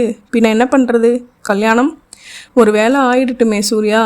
பெரிய வேலை. இப்போ தான் தறியில் உட்கார்றேன்னு சொல்கிறீங்களே, மார் வலிக்க வலிக்க தறி எரிக்க இழுத்தாதது இன்னும் என்ன வேலை? எப்படி பேச்செடுக்கிறது? நீங்கள் ஆம்பளை தானே, உங்களுக்கு நான் வேணும் தானே. அப்பா கிட்ட வந்து தைரியமாக பொண்ணு வேணும்னு கேளுங்க. உடனே உங்கள் அப்பா கட்டி தந்துடுவார். கேட்காமலே இருந்தால் மட்டும் கட்டி கொடுத்துருவாரா? என்னது இது, தண்ணி கிட்ட வர்றதுக்கு பயப்படுற கண்ணுக்குட்டி மாதிரி. அடுத்த நாள் அவன் சூர்யாவின் அப்பாவிடம் போய் பெண் கேட்டான். சூர்யாவின் அப்பாவின் முகம் எப்போதும் மாலை வெயிலில் நனைகிற மாதிரி ஒரு மினுக்கும் சிவப்போடு இருந்தது. அவன் பெண் கேட்டதும் அவர் முகம் மேலும் சிவந்தது. ஆடிக்கொண்டிருந்த ஊஞ்சல் என்றது. கூலி தெறிக்கு பாவு கேட்க வந்திருப்பேன்னு நினச்சா நீ பொண்ணு கேட்குற. யாரை பார்த்து என்ன பேச்சுடா பேசுன? டேய், என்னடா பார்த்துக்கிட்டு நிற்கிறீங்க? அவன் கழுத்தில் கையை வச்சு துரத்துங்கடா. வீட்டுக்குள்ளே தெருநாய் வந்த மாதிரி. டேய், என்ன தைரியம்டா உனக்கு? என்னை பார்த்து அவர் இன்னும் கோபத்தின் உச்சிக்கொம்பில் உட்கார்ந்து உதறி கொண்டிருக்க வீட்டு ஆட்கள் அவனை வெறுப்போடு அணுக சுந்தர் அவமானம் தாங்காமல் வீட்டை விட்டு ஓடி வந்தான். பகுதி 8. ஒரு வாரம் அவன் வீட்டை விட்டு வெளியே கிளம்பவில்லை. வீட்டில் இருந்த 2 அண்ணன்களுக்கும் செய்தி தெரிந்து விட்டது. என்னடா குறுக்கு வழியில் முதலாளியாக பார்க்குறியா என்று தொடங்கி ஏசினார்கள். அவன் ஆற்றங்கரைக்கு போகவில்லை, உடற்பயிற்சி கூடத்துக்கு போகவில்லை. தரிமேடையே கதியாக இருந்தான். வேலை வேலை வேலை, களைத்து போனால் உறக்கம். ஒவ்வொரு முறை பண்ணையை அணைக்கும் போதும் அதை அடித்து கொள்வதாய் நினைத்தான். கண்டு இடதும் வலதுமாய் பாய்ந்த போது அதன் பாதையில் தன் மனம் இருக்கக்கூடாதா என்று எண்ணினான். கண்ணீர் பெருக்கெடுத்தது. வீட்டுக்கு கண்டில் நூல் சுற்றி கொண்டு வந்து தருகிற பெண்கள் எல்லாம் அவனை பார்த்து கிசுகிசுக்கிற மாதிரி இருந்தது. 2 அண்ணிகளும் நமட்டி சிரிப்பு சிரித்தார்கள். ஒவ்வொருவரும் ஒவ்வொரு குத்தூசியால் ஏதோ தவறவிடக்கூடாத சடங்கு போல குத்திவிட்டு சென்றார்கள். அவன் அழிந்து போனான். வெளித்திண்ணையில் படுத்தால் வம்பு வரும் என்று பின்னால் போய் அண்ணிகள் விளக்கானால் உட்கார்ந்து கொள்ளும் இடத்தில் வெயிலிலும் குளிரிலும் காய்ந்து விரைத்தான். இப்படியெல்லாம் உடலை வருத்தினால் உயிர் அதை தாங்க மாட்டாமல் அந்த உடலிலிருந்து பிரிந்துவிடும் என்று நப்பாசை கூட இருந்தது அவனுக்கு. 8ஆம் நாள் அவன் கொல்லையில் இருந்தான். துக்கம் காப்பவன் போல கண்ணீர் சொரிந்து கொண்டிருந்தான். தோளில் கை விழுந்தது. நிமிந்து பார்த்தான். ஆந்தை. சென்னைக்கு போயிருந்தான்டா கொள்முதலுக்கு. திரும்பி வந்தால் கும்பகோணம் முழுக்க ஒரே பேச்சா இருக்கு. பொண்ணு கேட்டியாமே பெரிய பேட்டையில். உனக்கு ரொம்ப தைரியம்டா மாப்பிள்ள. பொண்ணு கேட்குறது ஒன்றும் தப்பில்லை மாப்பிள்ள. நீ ஏன் இங்கே வந்து பொட்டச்சி மாதிரி உட்காந்துருக்க? வீட்டில் பொண்ணு இருந்தால் ஆம்பளையாக இருக்கிற அவனும் வந்து கேட்கத்தான் செய்வான் மாப்பிள்ள. என்னவோ உன் தலையில் இடி விழுந்த மாதிரி இருக்கியே, எழுந்து வா மாப்பிள்ள. சென்னையில் நான் என்னென்ன அனுபவிச்சுட்டு வந்திருக்கேன். உன்னையும் ஒரு தடவை இழுத்துட்டு போயிடுறேன். அப்புறம்தான் உனக்கு அர்த்தம் தெரியும். இதுக்கு போயா இவ்வளவு இடிஞ்சு போனோம்னு தெரிஞ்சுக்குவேன். வெக்கப்படுவேன். வா மாப்பிள்ள என்று அவன் தோல் இடுக்கில் கை கொடுத்து தூக்கி விட்டான். விசாரிச்ச மாப்பிள்ள, உன் ஆள் பேர் சூர்யாவாமே? அது கூட இன்னொரு கழுதை எப்போவுமே சுற்றிட்டு இருக்குமே, பாரதி. அப்படி போடுற மாப்பிள்ள. அது எவ்வளவு அம்சமான பொண்ணு. அதுக்கு வலை வீசியிருந்தா சுழுவாக சிக்கியிருக்குமே. நீயும் வேலையை முடிச்சுக்கிட்டு தட்டி விட்டு வந்திருக்கலாமே. இந்த பொண்ணு கேட்குற தொல்லை அது இதுன்னு எதுவும் இல்லை. என்னடா சொல்கிற? அது பொட்டு கட்டின குடும்பத்தை சேர்ந்த பொண்ணுடா. அப்பா யாருன்னு தெரியாது. வரியா லாட்ஜுக்கு கூப்பிட்டாலும் வந்திருக்கும். அதுக்கு ஏதோ ஒரு பெரிய மனுஷன் பாதுகாப்பு இருக்குன்னு சொன்னாங்க. அடியாளுங்க எல்லாம் படையெடுத்து வந்துடுவாங்கன்னு பயமுறுத்துனாங்க. அதனால தான் நான் தோட்டம் போடலை. இல்லைனா நான் என்னைக்கோ அது வீட்டு படியேறி இருப்பேன். பொம்பளைங்களை பற்றி கண்டபடி பேசாதடா. உனக்கும் அம்மா அக்கா தங்கச்சி எல்லாம் இருக்காங்கல்ல. ஆமாம், அறிவுரை சொல்ல வந்துட்டார். உனக்கு தெரிஞ்சது அவ்வளவுதான். அது சரி, நீ எப்படிரா மாப்பிள்ள அவளை பிடிச்ச? பார்த்தா பூனை மாதிரி இருந்த. கோயிலில் அடி சக்க, நான் நுழையாத இடம் அதான் தெரியாமல் போச்சு. நீயும் அமுக்கு பிள்ளையார் மாதிரி சும்மா இருந்துட்ட. சரி விடு, தாடி வளர்த்துக்காத. அடுத்த வாரம் சென்னைக்கு போகிறேன், மறுபடியும் என் கூட வா. உனக்கு எவ்வளவு சூர்யா வேணும்னு சொல்லு, கட்டி வைக்கிறேன். அனுபவி, அப்புறம் சொல்லு உன் காதலோட கதையை. ராமசாமி பேச பேச அவனுக்கு ஒரு வெறுப்பு படர்ந்தது. மௌனமாக இருந்தான். இப்போ நான் சொல்கிறது வேப்பங்காயத்தான் கசக்கும் மாப்பிள்ள. கல்யாணம்னு ஒன்று ஆகட்டும், அப்புறம் உன் காதலை நினச்சி நீ ஏன் சிரிப்ப பாரு. வா போகலாம். வீட்டிற்கு திரும்பிய போது வாசலில் கார் இருந்தது. அவன் புதிர் போன்ற முகத்துடன் உள்ளே பார்த்தான். ஒருவேளை அவன் பெண் கேட்டதால் அவனை தட்டிவிட்டு போக அடியாட்கள் வந்து காத்திருக்கிறார்களா? வாங்க மாப்பிள்ள என்று வரவேற்பு குரல் கேட்டது. வரவேற்றது சூர்யாவின் அப்பா. நெஞ்சு நிறைய சந்தோஷம் முகத்திலும் தெரிந்தது. வடா மாப்பிள்ள என்று அண்ணன்களும் சிரித்து வரவேற்றார்கள். என்ன இது? தூக்கு மேடை நோக்கி நடக்கும் கைதி போல தன்னை உணர்ந்தான் அவன். பகுதி 9. சூர்யா சாதித்து விட்டாள் என்று தான் சொல்ல வேண்டும். இல்லாவிட்டால் சூர்யாவை பெற்றவரே வீடு தேடி வந்து பெண் கொடுப்பதாக சொல்வதாவது. சின்ன அண்ணனும் நடு அண்ணனும் பாயை விரித்து இருப்பதிலேயே வெள்ளையான முழுக்கை சட்டை அணிந்து உட்கார்ந்திருந்தார்கள். பெண் கொடுக்க வந்திருப்பவர் குடிக்க என்று யாரோ ஒரு சிறுவனை ஏவி 3-4 காளிமாருக்கு கிரஷ் கொண்டு வந்து மூடி திறந்து வைத்திருந்தார்கள். கண்ணாமூச்சி ஆடும் பையன்களில் 3 பேர் முற்றத்திற்கும் நடைக்கும் இடைப்பட்ட பிரதேசத்தில் நின்று காளிமார்க்கையும் கார் முதலாளியையும் அகல கண்களுடன் அகன்ற வாய்களுடனும் பார்த்தார்கள். மிச்சமாகும் காளிமார்க்கை பங்கு போடுவதில் நிச்சயம் ஒரு கைகலப்பு வரத்தான் போகிறது. சூர்யாவின் அப்பா மிக மென்மையாக பேசினார். அன்றைக்கி ஏதோ ஞாபகத்தில் மாப்பிள்ளைகிட்ட கொஞ்சம் வேகமாக பேசிட்டேன். மாப்பிள்ளை எதையும் மனசில் வச்சுக்கூடாது. வாக்கியத்தில் வாக்கியம் மாப்பிள்ளை. அவன் சின்ன பையன், அதெல்லாம் ஒன்றும் பாராட்ட மாட்டான்.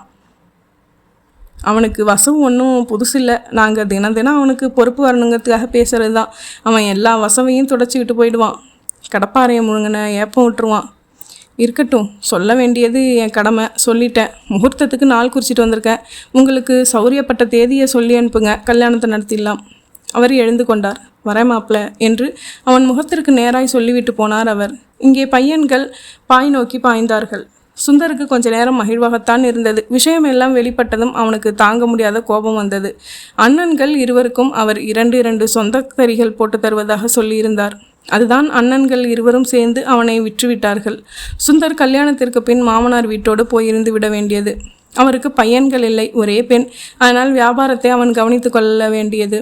அவன் கௌரவம், சுயமரியாதை, தன்மானம் எல்லாவற்றையும் கொண்டு போய் மாமனார் வீட்டில் அடகு வைத்துவிட்டு அவர்கள் வீட்டு கணக்கு பிள்ளையாக மாறிவிடுவது என்கிற ஏற்பாடு அவனுக்கு பிடிக்கவே இல்லை. ஆனால் அண்ணல்கள் இருவரும் சேர்ந்து அவனை மூட்டை கட்டி தூக்கி போய் வெளியே பேட்டை வீட்டில் இறக்கி வைத்து விட்டு வந்து விடுவார்கள் போலிருந்தது. அடுத்த நாள் சூர்யா வீட்டிலிருந்து ஒரு வேலைக்காரன் வந்து ஒரு துண்டு சீட்டு கொடுத்தான். கோயிலுக்கு வர சொல்லி சூர்யா எழுதியிருந்தாள். சூர்யாவின் எழுத்துக்களை பார்த்தவுடன் அவன் உருகி போனான். கோயிலுக்கு போனவனை சூர்யா ஆட்கொண்டு விட்டாள். அதே கல்தேரின் விழாப்புறத்தில் வைத்து உரிமையுடன் அவன் கரம் பற்றி ஒரு முத்தம் கொடுத்தாள். சுந்தர் தன் கோபத்தை காற்றில் பறக்க விட்டான். அவனை கேவலப்படுத்துவதற்காக ஒன்றும் வீட்டு மாப்பிள்ளையாக அவனை வர சொல்லவில்லை என்று சத்தியம் பண்ணினாள். நிஜமாகவே அவளுக்கு அண்ணன் தம்பி என்று யாரும் இல்லை. பங்காளி பையன்களை தத்து எடுத்துக்கொள்வதிலோ அவர்களிடம் வியாபார பொறுப்பை கொடுப்பதிலோ அவளுடைய அப்பாவிற்கு விருப்பமில்லை. எனவே தான் மாப்பிள்ளையே வியாபாரத்தை கவனிக்க சொல்வது என்று முடிவு. சூர்யா தான் அந்த முடிவை அவரிடம் உரைத்தாள் என்று சொன்னாள். அவன் எல்லாவற்றுக்கும் தலையாட்டினான். சூர்யா கையில் மந்திரக்கோள் வைத்திருந்தாள். அவள் கோலை ஆட்டின திசையிலெல்லாம் அவன் ஆடினான். கல்யாணத்திற்காக என்று அவனுக்கு பண்ணியிருந்த தங்க தோடாவையும் மோதிரத்தையும் செயினையும் காட்டினாள். அவனுக்கு பிரமிப்பாய் இருந்தது, பெருமையாய் இருந்தது, கூடவே வருத்தமாயும் இருந்தது. நான் ஒரு பொம்பளை, அதனால் நானே கல்யாணத்துக்கு முன்னால் உங்கள் கையை பிடிச்சி முத்தமெல்லாம் கொடுக்குறேன். அந்த தைரியம் அங்கே இல்லையோ? இது கோயில் இல்லையா? அதான் யோசனையாக இருக்குது. சாமி பார்த்துருமேண்ணா? இல்லை, கோயிலுக்கு வர்றவங்க பார்த்துருவாங்களேன்னு. உங்களுக்கு சந்தோஷம் தானே? ஆமாம் சூர்யா, திகட்ட. ஆனால் நானாக ஒரு வேலை தேடிக்கிட்டு கும்பகோணத்தில் வேறு யாராவது ஒரு முதலாளி இந்த மாதிரி வேலையை கொடுத்துருந்தா செய்வீங்களா இல்லையா? அப்படி எடுத்துக்கூடாதா? உங்களுக்கு தறி நெஞ்சாதான் சரிப்பட்டு வரும்னு தோணுச்சுன்னா வீட்டிலையே தறி இருக்குது, அதுலேயும் உட்காரலாம். அந்த வேலை செஞ்சால் என்ன கூலி வருமோ, என்ன சம்பளம் வருமோ அதை நாம் எடுத்துக்குவோம். அதில் நாம் சமைச்சு சாப்பிடுவோம். என்ன சொல்கிறீங்க? சும்மா சொன்னால் பத்தாது. அப்பா எலும்பு உடைஞ்சிரும் போல் இருக்குது.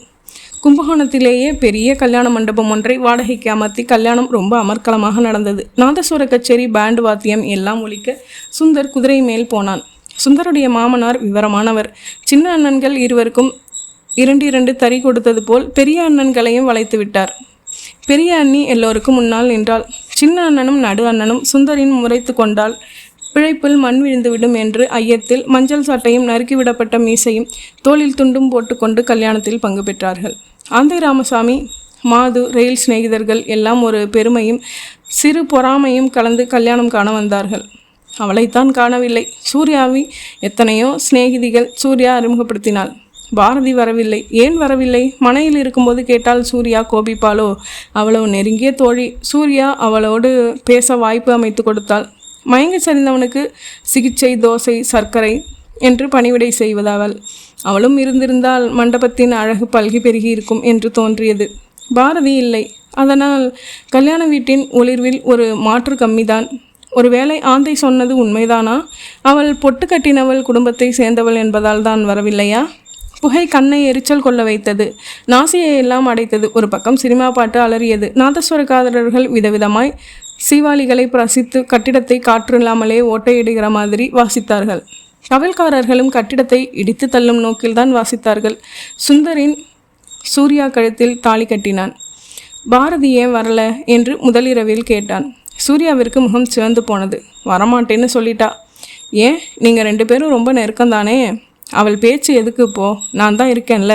நான் இருக்கும்போது உங்களுக்கு ஏன் அவள் நினப்பு வருது? இல்லை, அவள் தான் நீ என் கூட பேச வழி சொல்லி கொடுத்தான்னு சொன்னேன். ஆமாம், அவளை அப்போ நம்பினேன், சொன்னேன். நீங்கள் மயங்கி விழுந்ததுக்கப்புறம் உங்களை கூட்டிகிட்டு போய் அவள் வீட்டில் படுக்க விட்டோமே, பரவசப்பட்டுட்டா போல இருக்குது. நீங்கள் ரொம்ப அழகுன்னு சொன்னான், நல்ல உடல் கட்டுன்னு சொன்னான்.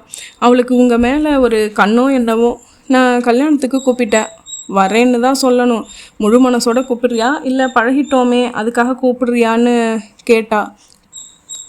வந்தா வா, வராட்டி போன்னு சொல்லிட்டேன். நீங்கள் சட்டையெல்லாம் போடாமல் மனையில் உட்காருவீங்கன்னு தெரியும். எனக்கு பயமாக இருந்தது. என்ன பயம்? என்னவோ பயம். நீங்கள் எனக்குன்னு இருப்பீங்கல்ல. இது என்னம்மா கேள்வி? அதுவும் முதல் ராத்திரி அன்னைக்கே. எனக்கு துரோகம் பண்ண மாட்டேன்னு சத்தியம் பண்ணுங்க. சுந்தர் அவளை அணைத்து முத்தமிட்டான். அந்த கிறக்கத்தில் அவள் ஆழ்ந்து போனாள். அப்புறம் பேச்சு இல்லை, செயல்தான். ஒரு வினாடி பூகம்பம் எல்லாவற்றையும் புரட்டு போடுகிற மாதிரி சுந்தரின் வாழ்க்கை முறையே மாறி போய்விட்டது. ஒரு சுடுசொல் இல்லை. அவன் வார்த்தை ஒவ்வொன்றும் அந்த வீட்டில் சொக்க தங்கமாய் மதிக்கப்பட்டது. சுந்தருக்கு வியாபாரம் வெகு இயல்பாக வந்தது. தறிக்காரர்களிடம் பட்டு நூல் எடை போட்டு கொடுப்பதில் எவ்வளவு கெடுபிடியாய் நடந்து கொள்ள வேண்டுமோ நடந்து கொண்டான். எங்கே விட்டு கொடுக்க வேண்டுமோ விட்டு கொடுத்தான். சின்ன அண்ணன் கூட பாவு நூல் வாங்க வந்தவன் அவனிடம் எட்டி நின்று பேசினான். பயந்து பயந்து வார்த்தைகள் உதித்தான். ஏறுமாறாக ஒரு சொல் வந்தாலும் அவனுக்கு வழங்கப்பட்ட மானியம் பறிபோய் விடுமோ என்ற பயம் அவனுக்கு இருக்கலாம். அன்றைக்கு காலை சாப்பாடு எல்லாம் ஆனதும் மாமனார் வெளியில் போகவில்லை. சங்கத்தின் கட்டிடத்திற்கு அவனையும் அழைத்து போகப் போவதாக சொல்லிவிட்டார். அவன் முதலாய் பெரிய மனிதர்களுடன் போய் சபையில் பேசப் போகிறான் என்று சூர்யாவிற்கு ஒரே பெருமை. வாசல் வரை வந்து காரில் ஏற்றி கதவை திறந்து சாத்தி கையசைத்து விடை கொடுத்தாள். காரை மாமனார் தான் ஓட்டினார். அவன் முன்னால் பக்கத்தில் அமர்ந்திருந்தான். கார் போன திசையை கவனித்தான். அவன் நடந்து நடந்து வலித்த பாதைகள், ஏங்கி ஓங்கி வெதும்பிய இடங்கள். கும்பகோணத்தில் எந்த இடமும் அதனதன் நிலையில் இருந்து பிறழாமல் இருந்தது. அவன் நிலைதான் மாறிவிட்டது. நடப்பது மறந்துவிட்டது. சூர்யாவை கரம் பிடித்த 6 மாதங்கள் ஆனதை அவனால் நம்ப முடியவில்லை. அவள் இப்போது 5 மாத சூளை தாங்குபவள் என்பதையும் அவனால் நம்ப முடியவில்லை. வினாடிக்கு வினாடி வாழ்க்கை விரைகிறது. விரையும் போதே அதன் சுவடுகளை பதிக்கிறது. அது இன்பமோ துன்பமோ. கார் நின்றது. நீங்கள் உள்ளே போங்கள் மாப்பிள்ளை, நான் அப்புறம் வந்து உங்களை கூட்டி போகிறேன் என்று மாமனார் அவனுக்காக கார் கதவை திறந்து வைத்திருந்தார். பதறி போய் இறங்கினான். அவன் எதுவும் பேசுவதற்குள் மாமனார் கதவை சாத்தி காரில் ஏறி விரைந்து விட்டார். அவனுக்கு ஆச்சரியமாக இருந்தது. வாங்க என்று குரல் கேட்டது. அவன் நரம்புகளில் சில மீட்கப்பட்டன. பழக்கப்பட்ட பரிவான குரல். திரும்பினான். பாரதி நின்றிருந்தாள். பகுதி 10. அதே பாரதி. அகன்ற முகம், விரிந்த கூந்தல், முத்துச்சிப்பி கண்கள், கோடுகள் கொண்ட உதடுகள், முகத்தில் ஒரு நிரந்தர ஏக்கம். சுந்தர் திகைத்து போனான். இது என்ன அமளி? உற்பத்தியாளர் சங்கம் என்று சொல்லிவிட்டு மாமனார் இங்கே கொண்டு வந்து நிறுத்த காரணம் என்ன? எல்லாம் உள்ளே வந்து பேசிக்கலாம், வாங்க. அவன் துந்துபி மந்திரவாதியின் முழங்கையிற்கு கட்டுப்பட்டவன் போல உள்ளே சென்றான். அதே கட்டில் அறை. பிரமிப்பு மாறாமல் உட்கார்ந்திருந்தான். எதுவும் நம்ப முடியலையே இல்லை என்று சுவரில் தளர்ந்து சாய்ந்து பாரதி கேட்டாள். அவள் நின்ற நிலை கவர்ச்சியாக இருந்தது. ஆளை வசப்படுத்தும் சக்தி இருந்தது அதற்கு. அப்படின்னா முதல் தடவையும் எனக்கு கனவா இல்லை நனவான்னு தோணுச்சு. இப்பவும். அவள் சிரித்தாள். ஆந்தை ராமசாமி பொட்டு கட்டினவள் என்று சொன்னது ஞாபகத்திற்கு வந்தது. இது உண்மையா பொய்யா? இத்தனை நாள் வனவாசம் போல மறைந்திருந்தவள் திடீரென்ற பெண் சிறுத்தை போல எதிர்பட என்ன காரணம்? நான் பேசினதுக்கு அப்புறம் புரிஞ்சிடும் என்னென்னு, கனவா நனவான்னு. என்ன பேச போகிறீங்க? ஏன் கல்யாணத்துக்கு வரல?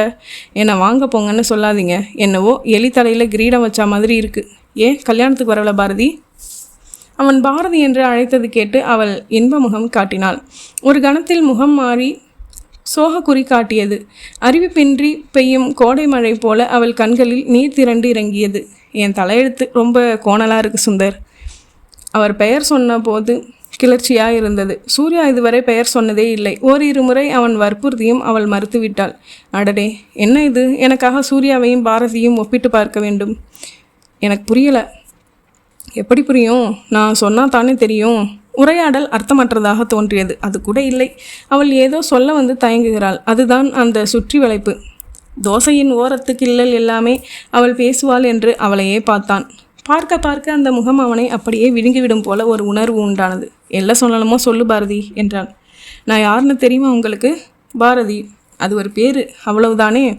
நான் உங்கள் மாமனாரோட பொண்ணு. என்னது? அவள் நின்ற வாக்கில் ஒரு பாறாங்கல்லை எரிந்த மாதிரி பட்டது அவனுக்கு. உட்காருங்க சுந்தர், ரொம்ப நாள் ரகசியம் அது உங்ககிட்ட உடையுது.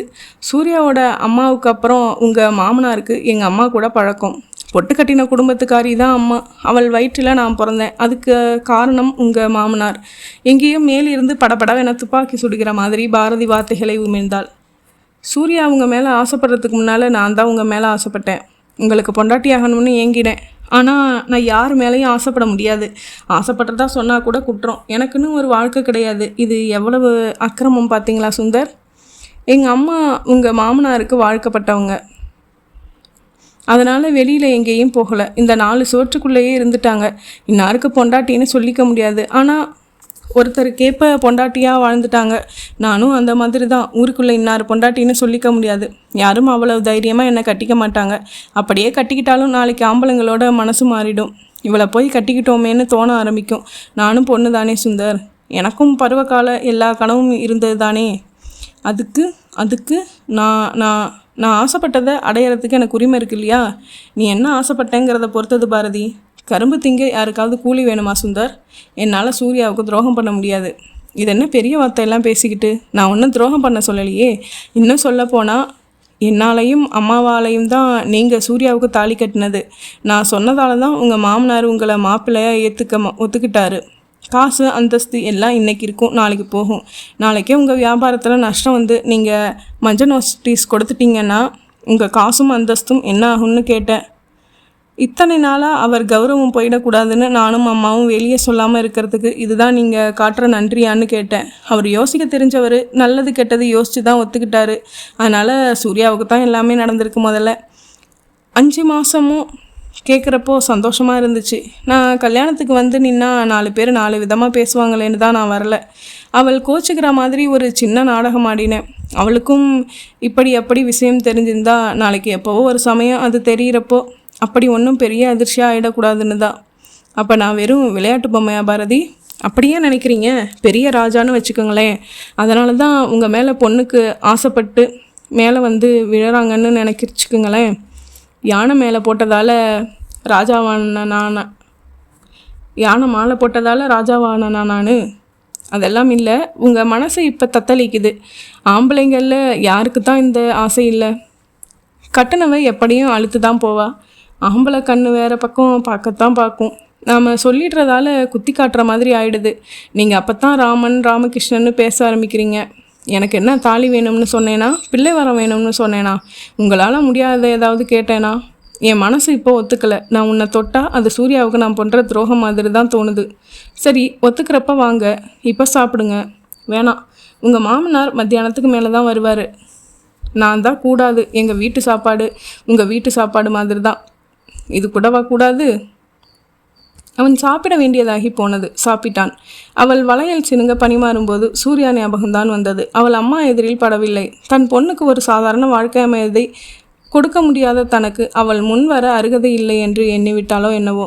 சூர்யாவின் கையை பிடித்து அவளுடைய சினுங்கும் வளையல்களை சினுங்காமல் பண்ணுவது அவன் வழக்கம். இப்போதும் கை துடித்தது. அடக்கி கொண்டான். கட்டிலில் போய் படுத்தான். அவன் எவ்வளவோ மறுத்தும் அவள் வெற்றிலை பாக்கு மடித்து கொடுத்தாள். பனையோலை விசிறியால் விசிறிவிட்டு அவனை மிகவும் சின்ன மனிதனாய் உணரச் செய்தாள். பிற்பகலில் காரில் மாமனார் பக்கத்தில் உட்கார்ந்திருந்தபோது ஸ்கூட்டர் ஒன்று காரை கடந்தது. ஸ்கூட்டர் மேல் இருந்தவன் ஆந்தை ராமசாமி போல தெரிந்தது. அது முக்கியமாக படவில்லை. மாமனாரின் நிலைதான் தர்ம சங்கடமாகப்பட்டது. எவ்வளவு தூரம் மனதை கல்லாக்கி இருப்பார் அவர்? முடியாதுன்னு சொல்லிட்டேன் என்றான் அவன். அவர் ஒரு கனைப்பு மட்டுமே வெளிப்படுத்தினார். காரை செலுத்தினார். பகுதி 11. அது ஆந்தை ராமசாமி தான் என்பது வெகு விரைவில் சூர்யா மூலமே தெரிந்துவிட்டது. ஆந்தைக்கு பாரதி மேல் என்ன கோபமோ, இல்லை சுந்தருக்கு வாய்த்த திடீர் யோகத்தால் அவனுக்கு பொறாமையோ என்னவோ. நேற்று வரை அவன் தயவில்தான் பெரும்பாலும் ஓட்டலில் சாப்பாடு நடந்தது. அந்த நிலை திடீரென பரிசல் கவித்து போடப்பட்டது. வண்டியில் ஏற்றப்பட்ட மாதிரியான நிலை. ஆந்தைக்கு படியளக்கும் நிலை சுந்தரை வந்து சார்ந்ததை அவனால் பொறுக்க முடியவில்லையோ என்னவோ சூர்யாவிடம் சொல்லிவிட்டான். பெரிய அண்ணி அண்ணனுடன் வழியே வந்து சூர்யாவை கொண்டு போய் வைத்து அவளுக்கு பிடித்ததை பண்ணி போடுகிறேன் என்று இழுத்து போனாள். இது எதற்கும் பின்னால் உதவும் என்று அவள் நினைத்திருக்கலாம். அந்த வீட்டுக்கு போய் சூர்யாவின் மனசில் நச்சு செடியை விதைத்து விட்டு வந்தான் ஆந்தை ராமசாமி. சூர்யா வண்டி கட்டி கொண்டு வந்து விட்டாள். அவனுடன் சண்டை போட சூர்யா கணவனை வாயில் வராத வார்த்தைகளில் திட்டினாள். பாரதி வீட்டு வாசலில் அவனை ஆந்தை பார்த்தது உண்மைதான் என்று உணர்ந்து கொண்ட பின்தான் களத்தில் அவள் இறங்கினாள். மாமனாரிடம் ஒரு வார்த்தை சொன்னால் அவனை அவர் தெருவில் வீசிவிடுவார் என்றாள். சுந்தர் மாமனாரை காட்டி கொடுக்கவில்லை. இது மட்டும் போதாதென்று பாரதி வீட்டு வரை சென்று அவளையும் ஏசிவிட்டு வந்தாள். பிள்ளை பெறுகிற வரை சூர்யா வீட்டை நரகமாக்கிவிட்டாள். அவளையும் தொடவிடவில்லை. சூர்யாவின் உடலை புழுத்து போன உடல் என்றாள். அவளுடைய கணவன் என்பதெல்லாம் மறந்து போய்விட்டது. இத்தனை அவமானத்திற்கு பாரதியோடு மகிழ்வது இருந்திருக்கலாமே என்று அவனுக்கு தோன்றியது. சூர்யா திட்ட அவனுக்கு பாரதி மேல் மதிப்பு பெருகியது. சூர்யாவின் தாயும் இப்படித்தானோ என்னவோ, பெண்கள் கல்யாணத்திற்கு முன் தேவதைகளாகவும் கல்யாணத்திற்கு பின் அரக்கிகளாகவும் மாறிப்போகும் மாயத்தை அவனால் செரிக்க முடியவில்லை. மாமனாருக்கு விஷயம் தெரியாதிருக்காது. ஆனால் தேல் கொட்டின திருடன் நிலை மௌனம் சாதித்தார். அவளுக்கு வலி எடுத்ததும் ஆஸ்பத்திரியில் சேர்த்தார்கள். சுந்தர் ஆஸ்பத்திரிக்கு கூட வரக்கூடாது என்றாள் அவள். சூர்யாவிற்கு பையன் பிறந்தான். நல்ல சிவப்பு. பிறந்தவுடன் மாமனார் குழந்தைக்கு தங்கச்சங்கிலியும் காப்பும் மோதிரமும் அணிவித்தார். அவனை ஆஸ்பத்திரி அறைக்குள் கூட அனுமதிக்க கூடாதென சொன்னதாக செவிலி வந்து சுந்தரிடம் ரகசியமாக சொன்னாள். ரகசியம் காத்ததற்கு 10 ரூபாய் வாங்கி போனாள். சுந்தருக்கு அவமானமாய் இருந்தது. அன்றைக்கு இரவு ஆற்றுப்பாலத்தின் மேல் போய் உட்கார்ந்து சிகரெட் புகைத்தான். நள்ளிரவுதான் வீடு திரும்பினான். மறுநாள் எழுந்திருக்கும்போது 2 கண்களிலும் கொல்லிக்கட்டையை வைத்து தேய்த்த மாதிரி இருந்தது. சாப்பாட்டு மேசையில் உட்கார்ந்திருந்தான். மாமனார் வந்தார். எழுந்து கொண்டான். இன்னைக்கு சங்கத்துக்கு போகணும், தயாராருங்க என்றார் மாமனார். எந்த சங்கத்திற்கு? மாமனார் சிரித்து விட்டு போய்விட்டார். சட்டை அணிந்து திரும்பி வந்தார். வாங்க என்றாள் பாரதி. சுந்தருக்கு அழுகையாய் வந்தது. இதுக்குத்தான் ஆசைப்பட்டியா பாரதி? சூர்யா விலகி போயிட்டா. எனக்கு தெரியும். அவளுக்கு என்ன அவ்வளவு கோபம்? எல்லாம் மாமனார் சொன்னார். கோபம் வராதா? உண்மை தெரிஞ்சால் என்ன ஆகும்னு தெரியலை. என்னால் தான் அவளுக்கு இந்த வாழ்வுன்னு புரியலை. அவளுக்கு என்ன நஷ்டம்? நான் துரோகம் பண்ணிடுவேனா? உங்களை கைக்குள்ளே போட்டு விடுவேனா? இந்த ஜென்மத்தில் எனக்கு அப்படியெல்லாம் கொடுத்து வச்சிருக்கா என்று பாரதி அழத் தொடங்கினாள். அவள் விரிந்த கூந்தல், முத்துச்சிப்பி கண்கள், கண்ணீர் சுண்டி எழுக்கும் உதடுகள் என்று பார்த்தவனுக்கு அவள் அழுகை பயத்தை கொடுத்தது. மனதை பிசைந்தது. பாரதி அழாதே என்றான். அவள் கேட்கவில்லை. அவளை நெருங்கி அவள் கன்னம் தொட்டான். அவள் கரம் நடுங்கியது. அவள் அந்த கரத்தை பிடித்து பற்றி கொண்டாள். அவள் உடல் சூடாய் இருந்தது. கன்னம் கொதித்தது. உடம்பு சரியில்லையா பாரதி என்று அவளை நெருங்கி அவள் நெஞ்சில் கை வைத்தான். குப்பென்று நெருப்பு பற்றி கொண்டது. இதுக்கு தான் ஆசைப்பட்டேன், இதுக்கு தான் அல்லாடினேன், எனக்கு போதுங்க என்றாள் பாரதி. சுந்தருக்கு தாங்க ஒணாத குற்ற உணர்வாய் இருந்தது. கடைசியில் பெண்மை அவள் ஆண்மையை அடிபணிய வைத்து விட்டது. சபலத்திற்கு அடிமையாக்க விட்டது. அதை நிரூபித்து விட்டான். இத்தனை நாள் அடங்கி கிடந்த ஒரு உணர்வு ஒரு வாய்ப்பு வந்ததும் பொங்கி பூரித்து விட்டது. சந்தர்ப்பவாதியான ஆண்களில் அவனும் ஒருவன். மாட்டிக்கொள்ளாத வரை தப்பில்லை என்று நினைப்பவன், மன்மதனை தொழுபவன். என்ன பேச்சே காணும்? சுந்தர் கண்ணீர் உகுத்தான். சந்தோஷமாக இருக்கிற நேரத்தில் இது என்னது? எனக்கு ஒரு வாழ்க்கையே வாழ்ந்துட்ட மாதிரி இருக்குங்க. என் கனவுக்கெல்லாம் ஒரு அர்த்தம் கிடைச்ச மாதிரி இருக்குது. இது போதும். உங்களுக்கு சந்தோஷமா இல்லையா? இல்லை பாரதி, சந்தோஷமாக தான் இருந்தேன். நான் பொய் சொல்லக்கூடாது. ரொம்ப சந்தோஷமாக இருந்தது. ஆனால் பயமாகவும் இருக்குது. ஏற்கனவே சூர்யாவுக்கு என் மேலே கோபம். என்னை பக்கத்துலேயே வரவிட மாட்டேங்கிறா. குழந்தைய கூட பார்க்க விடலை. பையனாமே. முதல்ல குழந்தைய பையனாக கொடுத்ததுக்கு நான் ஏதாவது தர வேணாமா? என்ன? அவள் அந்த நிலையிலேயே எழுந்து வந்து அவனை கட்டி அணைத்து முத்தமிட்டாள். நல்லா இருக்கா? பயமாக இருக்குது. எல்லாம் சரியாக போயிடும். மனசை போட்டு குழப்பிக்காதீங்க. சூர்யா கிட்ட சண்டை பிடிக்காதீங்க. ஏழையாக இருக்கிறதும் பணக்காரங்களாக இருக்கிறதும் பெருசில்லை. ஒரு நிறைவான வாழ்க்கை அடையிறது தான் கஷ்டம். சூர்யாவுக்கு குழந்தை மனசு எனக்கு தெரியும். அதனால தான் உங்களை இப்படி அல்லாட விட்டுட்டா. பையன் பிறந்துட்டான்ல, எல்லாம் சரியாக போயிடும். போயிட்டு வாங்க என்றாள். அவள் வெற்று கைகளை உயர்த்தி தலைமுடியை கோடாலி முடியாய் போட்டுக்கொண்டு.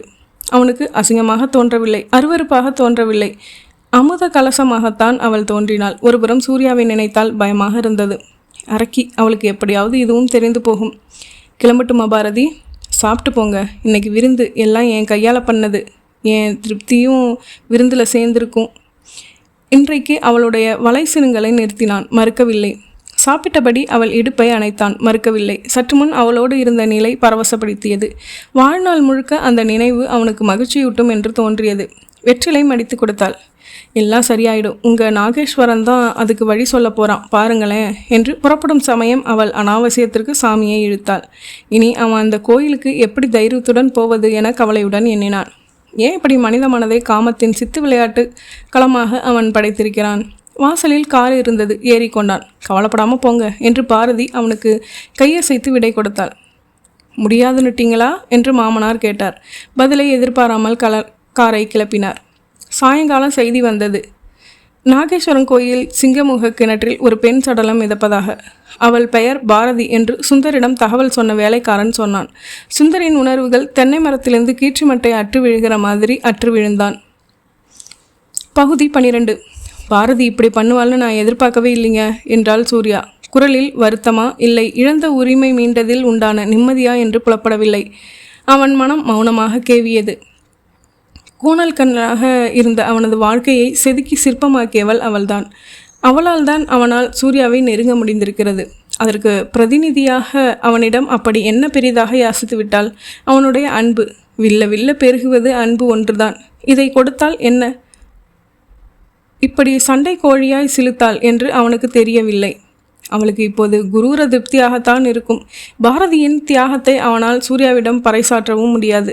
பாரதி சொன்ன மாதிரி அவள் குழந்தைதான். இன்னொரு போர்க்களத்தை படைத்து விட்டாள். சில பேர் தியாகம் இப்படித்தான் நெய்த சேலையாய் மாறிவிடுகிறது. சேலை கட்டுகையில் தரியில் உட்கார்ந்தவன் கவனம் எப்போதாவது வருமா என்ன? சூர்யாவின் வாழ்க்கையும் அவன் வாழ்க்கையும் அவள் நெய்து கொடுத்த நேர்த்தியான சேலை என்று யாருக்காவது தெரியுமா என்ன? என் மேல் கோபமா என்று கேட்டு அவன் கழுத்தை கட்டி கொண்டாள் சூர்யா. இல்லை. பின்ன ஏன் பதிலே இல்லை? பதில் சொல்லணும்னு தோணலை. பாரதி போனதுக்கு நான் தான் காரணம்னு தோணுது. நீங்கள் என்ன பண்ணுவீங்க? அது அவள் தலையெடுத்து அவளுக்கு விதி முடிஞ்சு போயிடுச்சு. ஆமாம், அப்படி தான் தோணுது. மண்ணும் விதையும் ஒன்றா சேர்றதுக்காகத்தான் பாடுபடுற எரு மாதிரி அவள். விதை மரமானதுக்கப்புறம் எருவுக்கு என்ன வேலை? விதி முடிஞ்சிச்சுன்னு தான் சொல்லணும். நாம் நல்லா வாழணுங்க. வாழுவோம். எறும்பு சாகிறத பார்த்தா யானை நடக்க முடியாதுல்ல, நாம் நடப்போம். இல்லை, உங்களுக்கு என் மேலே கோபம். நம்ம பையனை கூட பார்க்க விடலைன்னு வருத்தம். வாங்க, நம்ம 2 பேரும் குழந்தையோட எங்காவது போயிட்டு வருவோம். கொஞ்ச நாள் சுற்றினா தான் மனசு வேறு எதையாவது நினைக்கும். சரி, கிட்டத்தட்ட 6 மாதம் இருக்கும்ல. என்னது? உங்கள் கை என் மேலே பட்டு. அதுக்கு நானா காரணம்? இல்லை, நான் தான் என்னவோ தப்பத்தை பண்ணிக்கிட்டு தப்பாட்டம் ஆடிட்டேன். சரி, அப்படின்னா என்னை பாருங்களேன். இப்படி என் கண்ணை. அவனை நெருங்கினாள். சுந்தர் செதுக்கி வைத்த இயந்திர மரச்சிப்பமாய் இருந்தான். குழந்தை அழுதது. கனவுகள் எல்லாம் தித்திப்பானவைதான். முற்றும். மேலும் ஒரு சின்ன வேண்டுகோள்.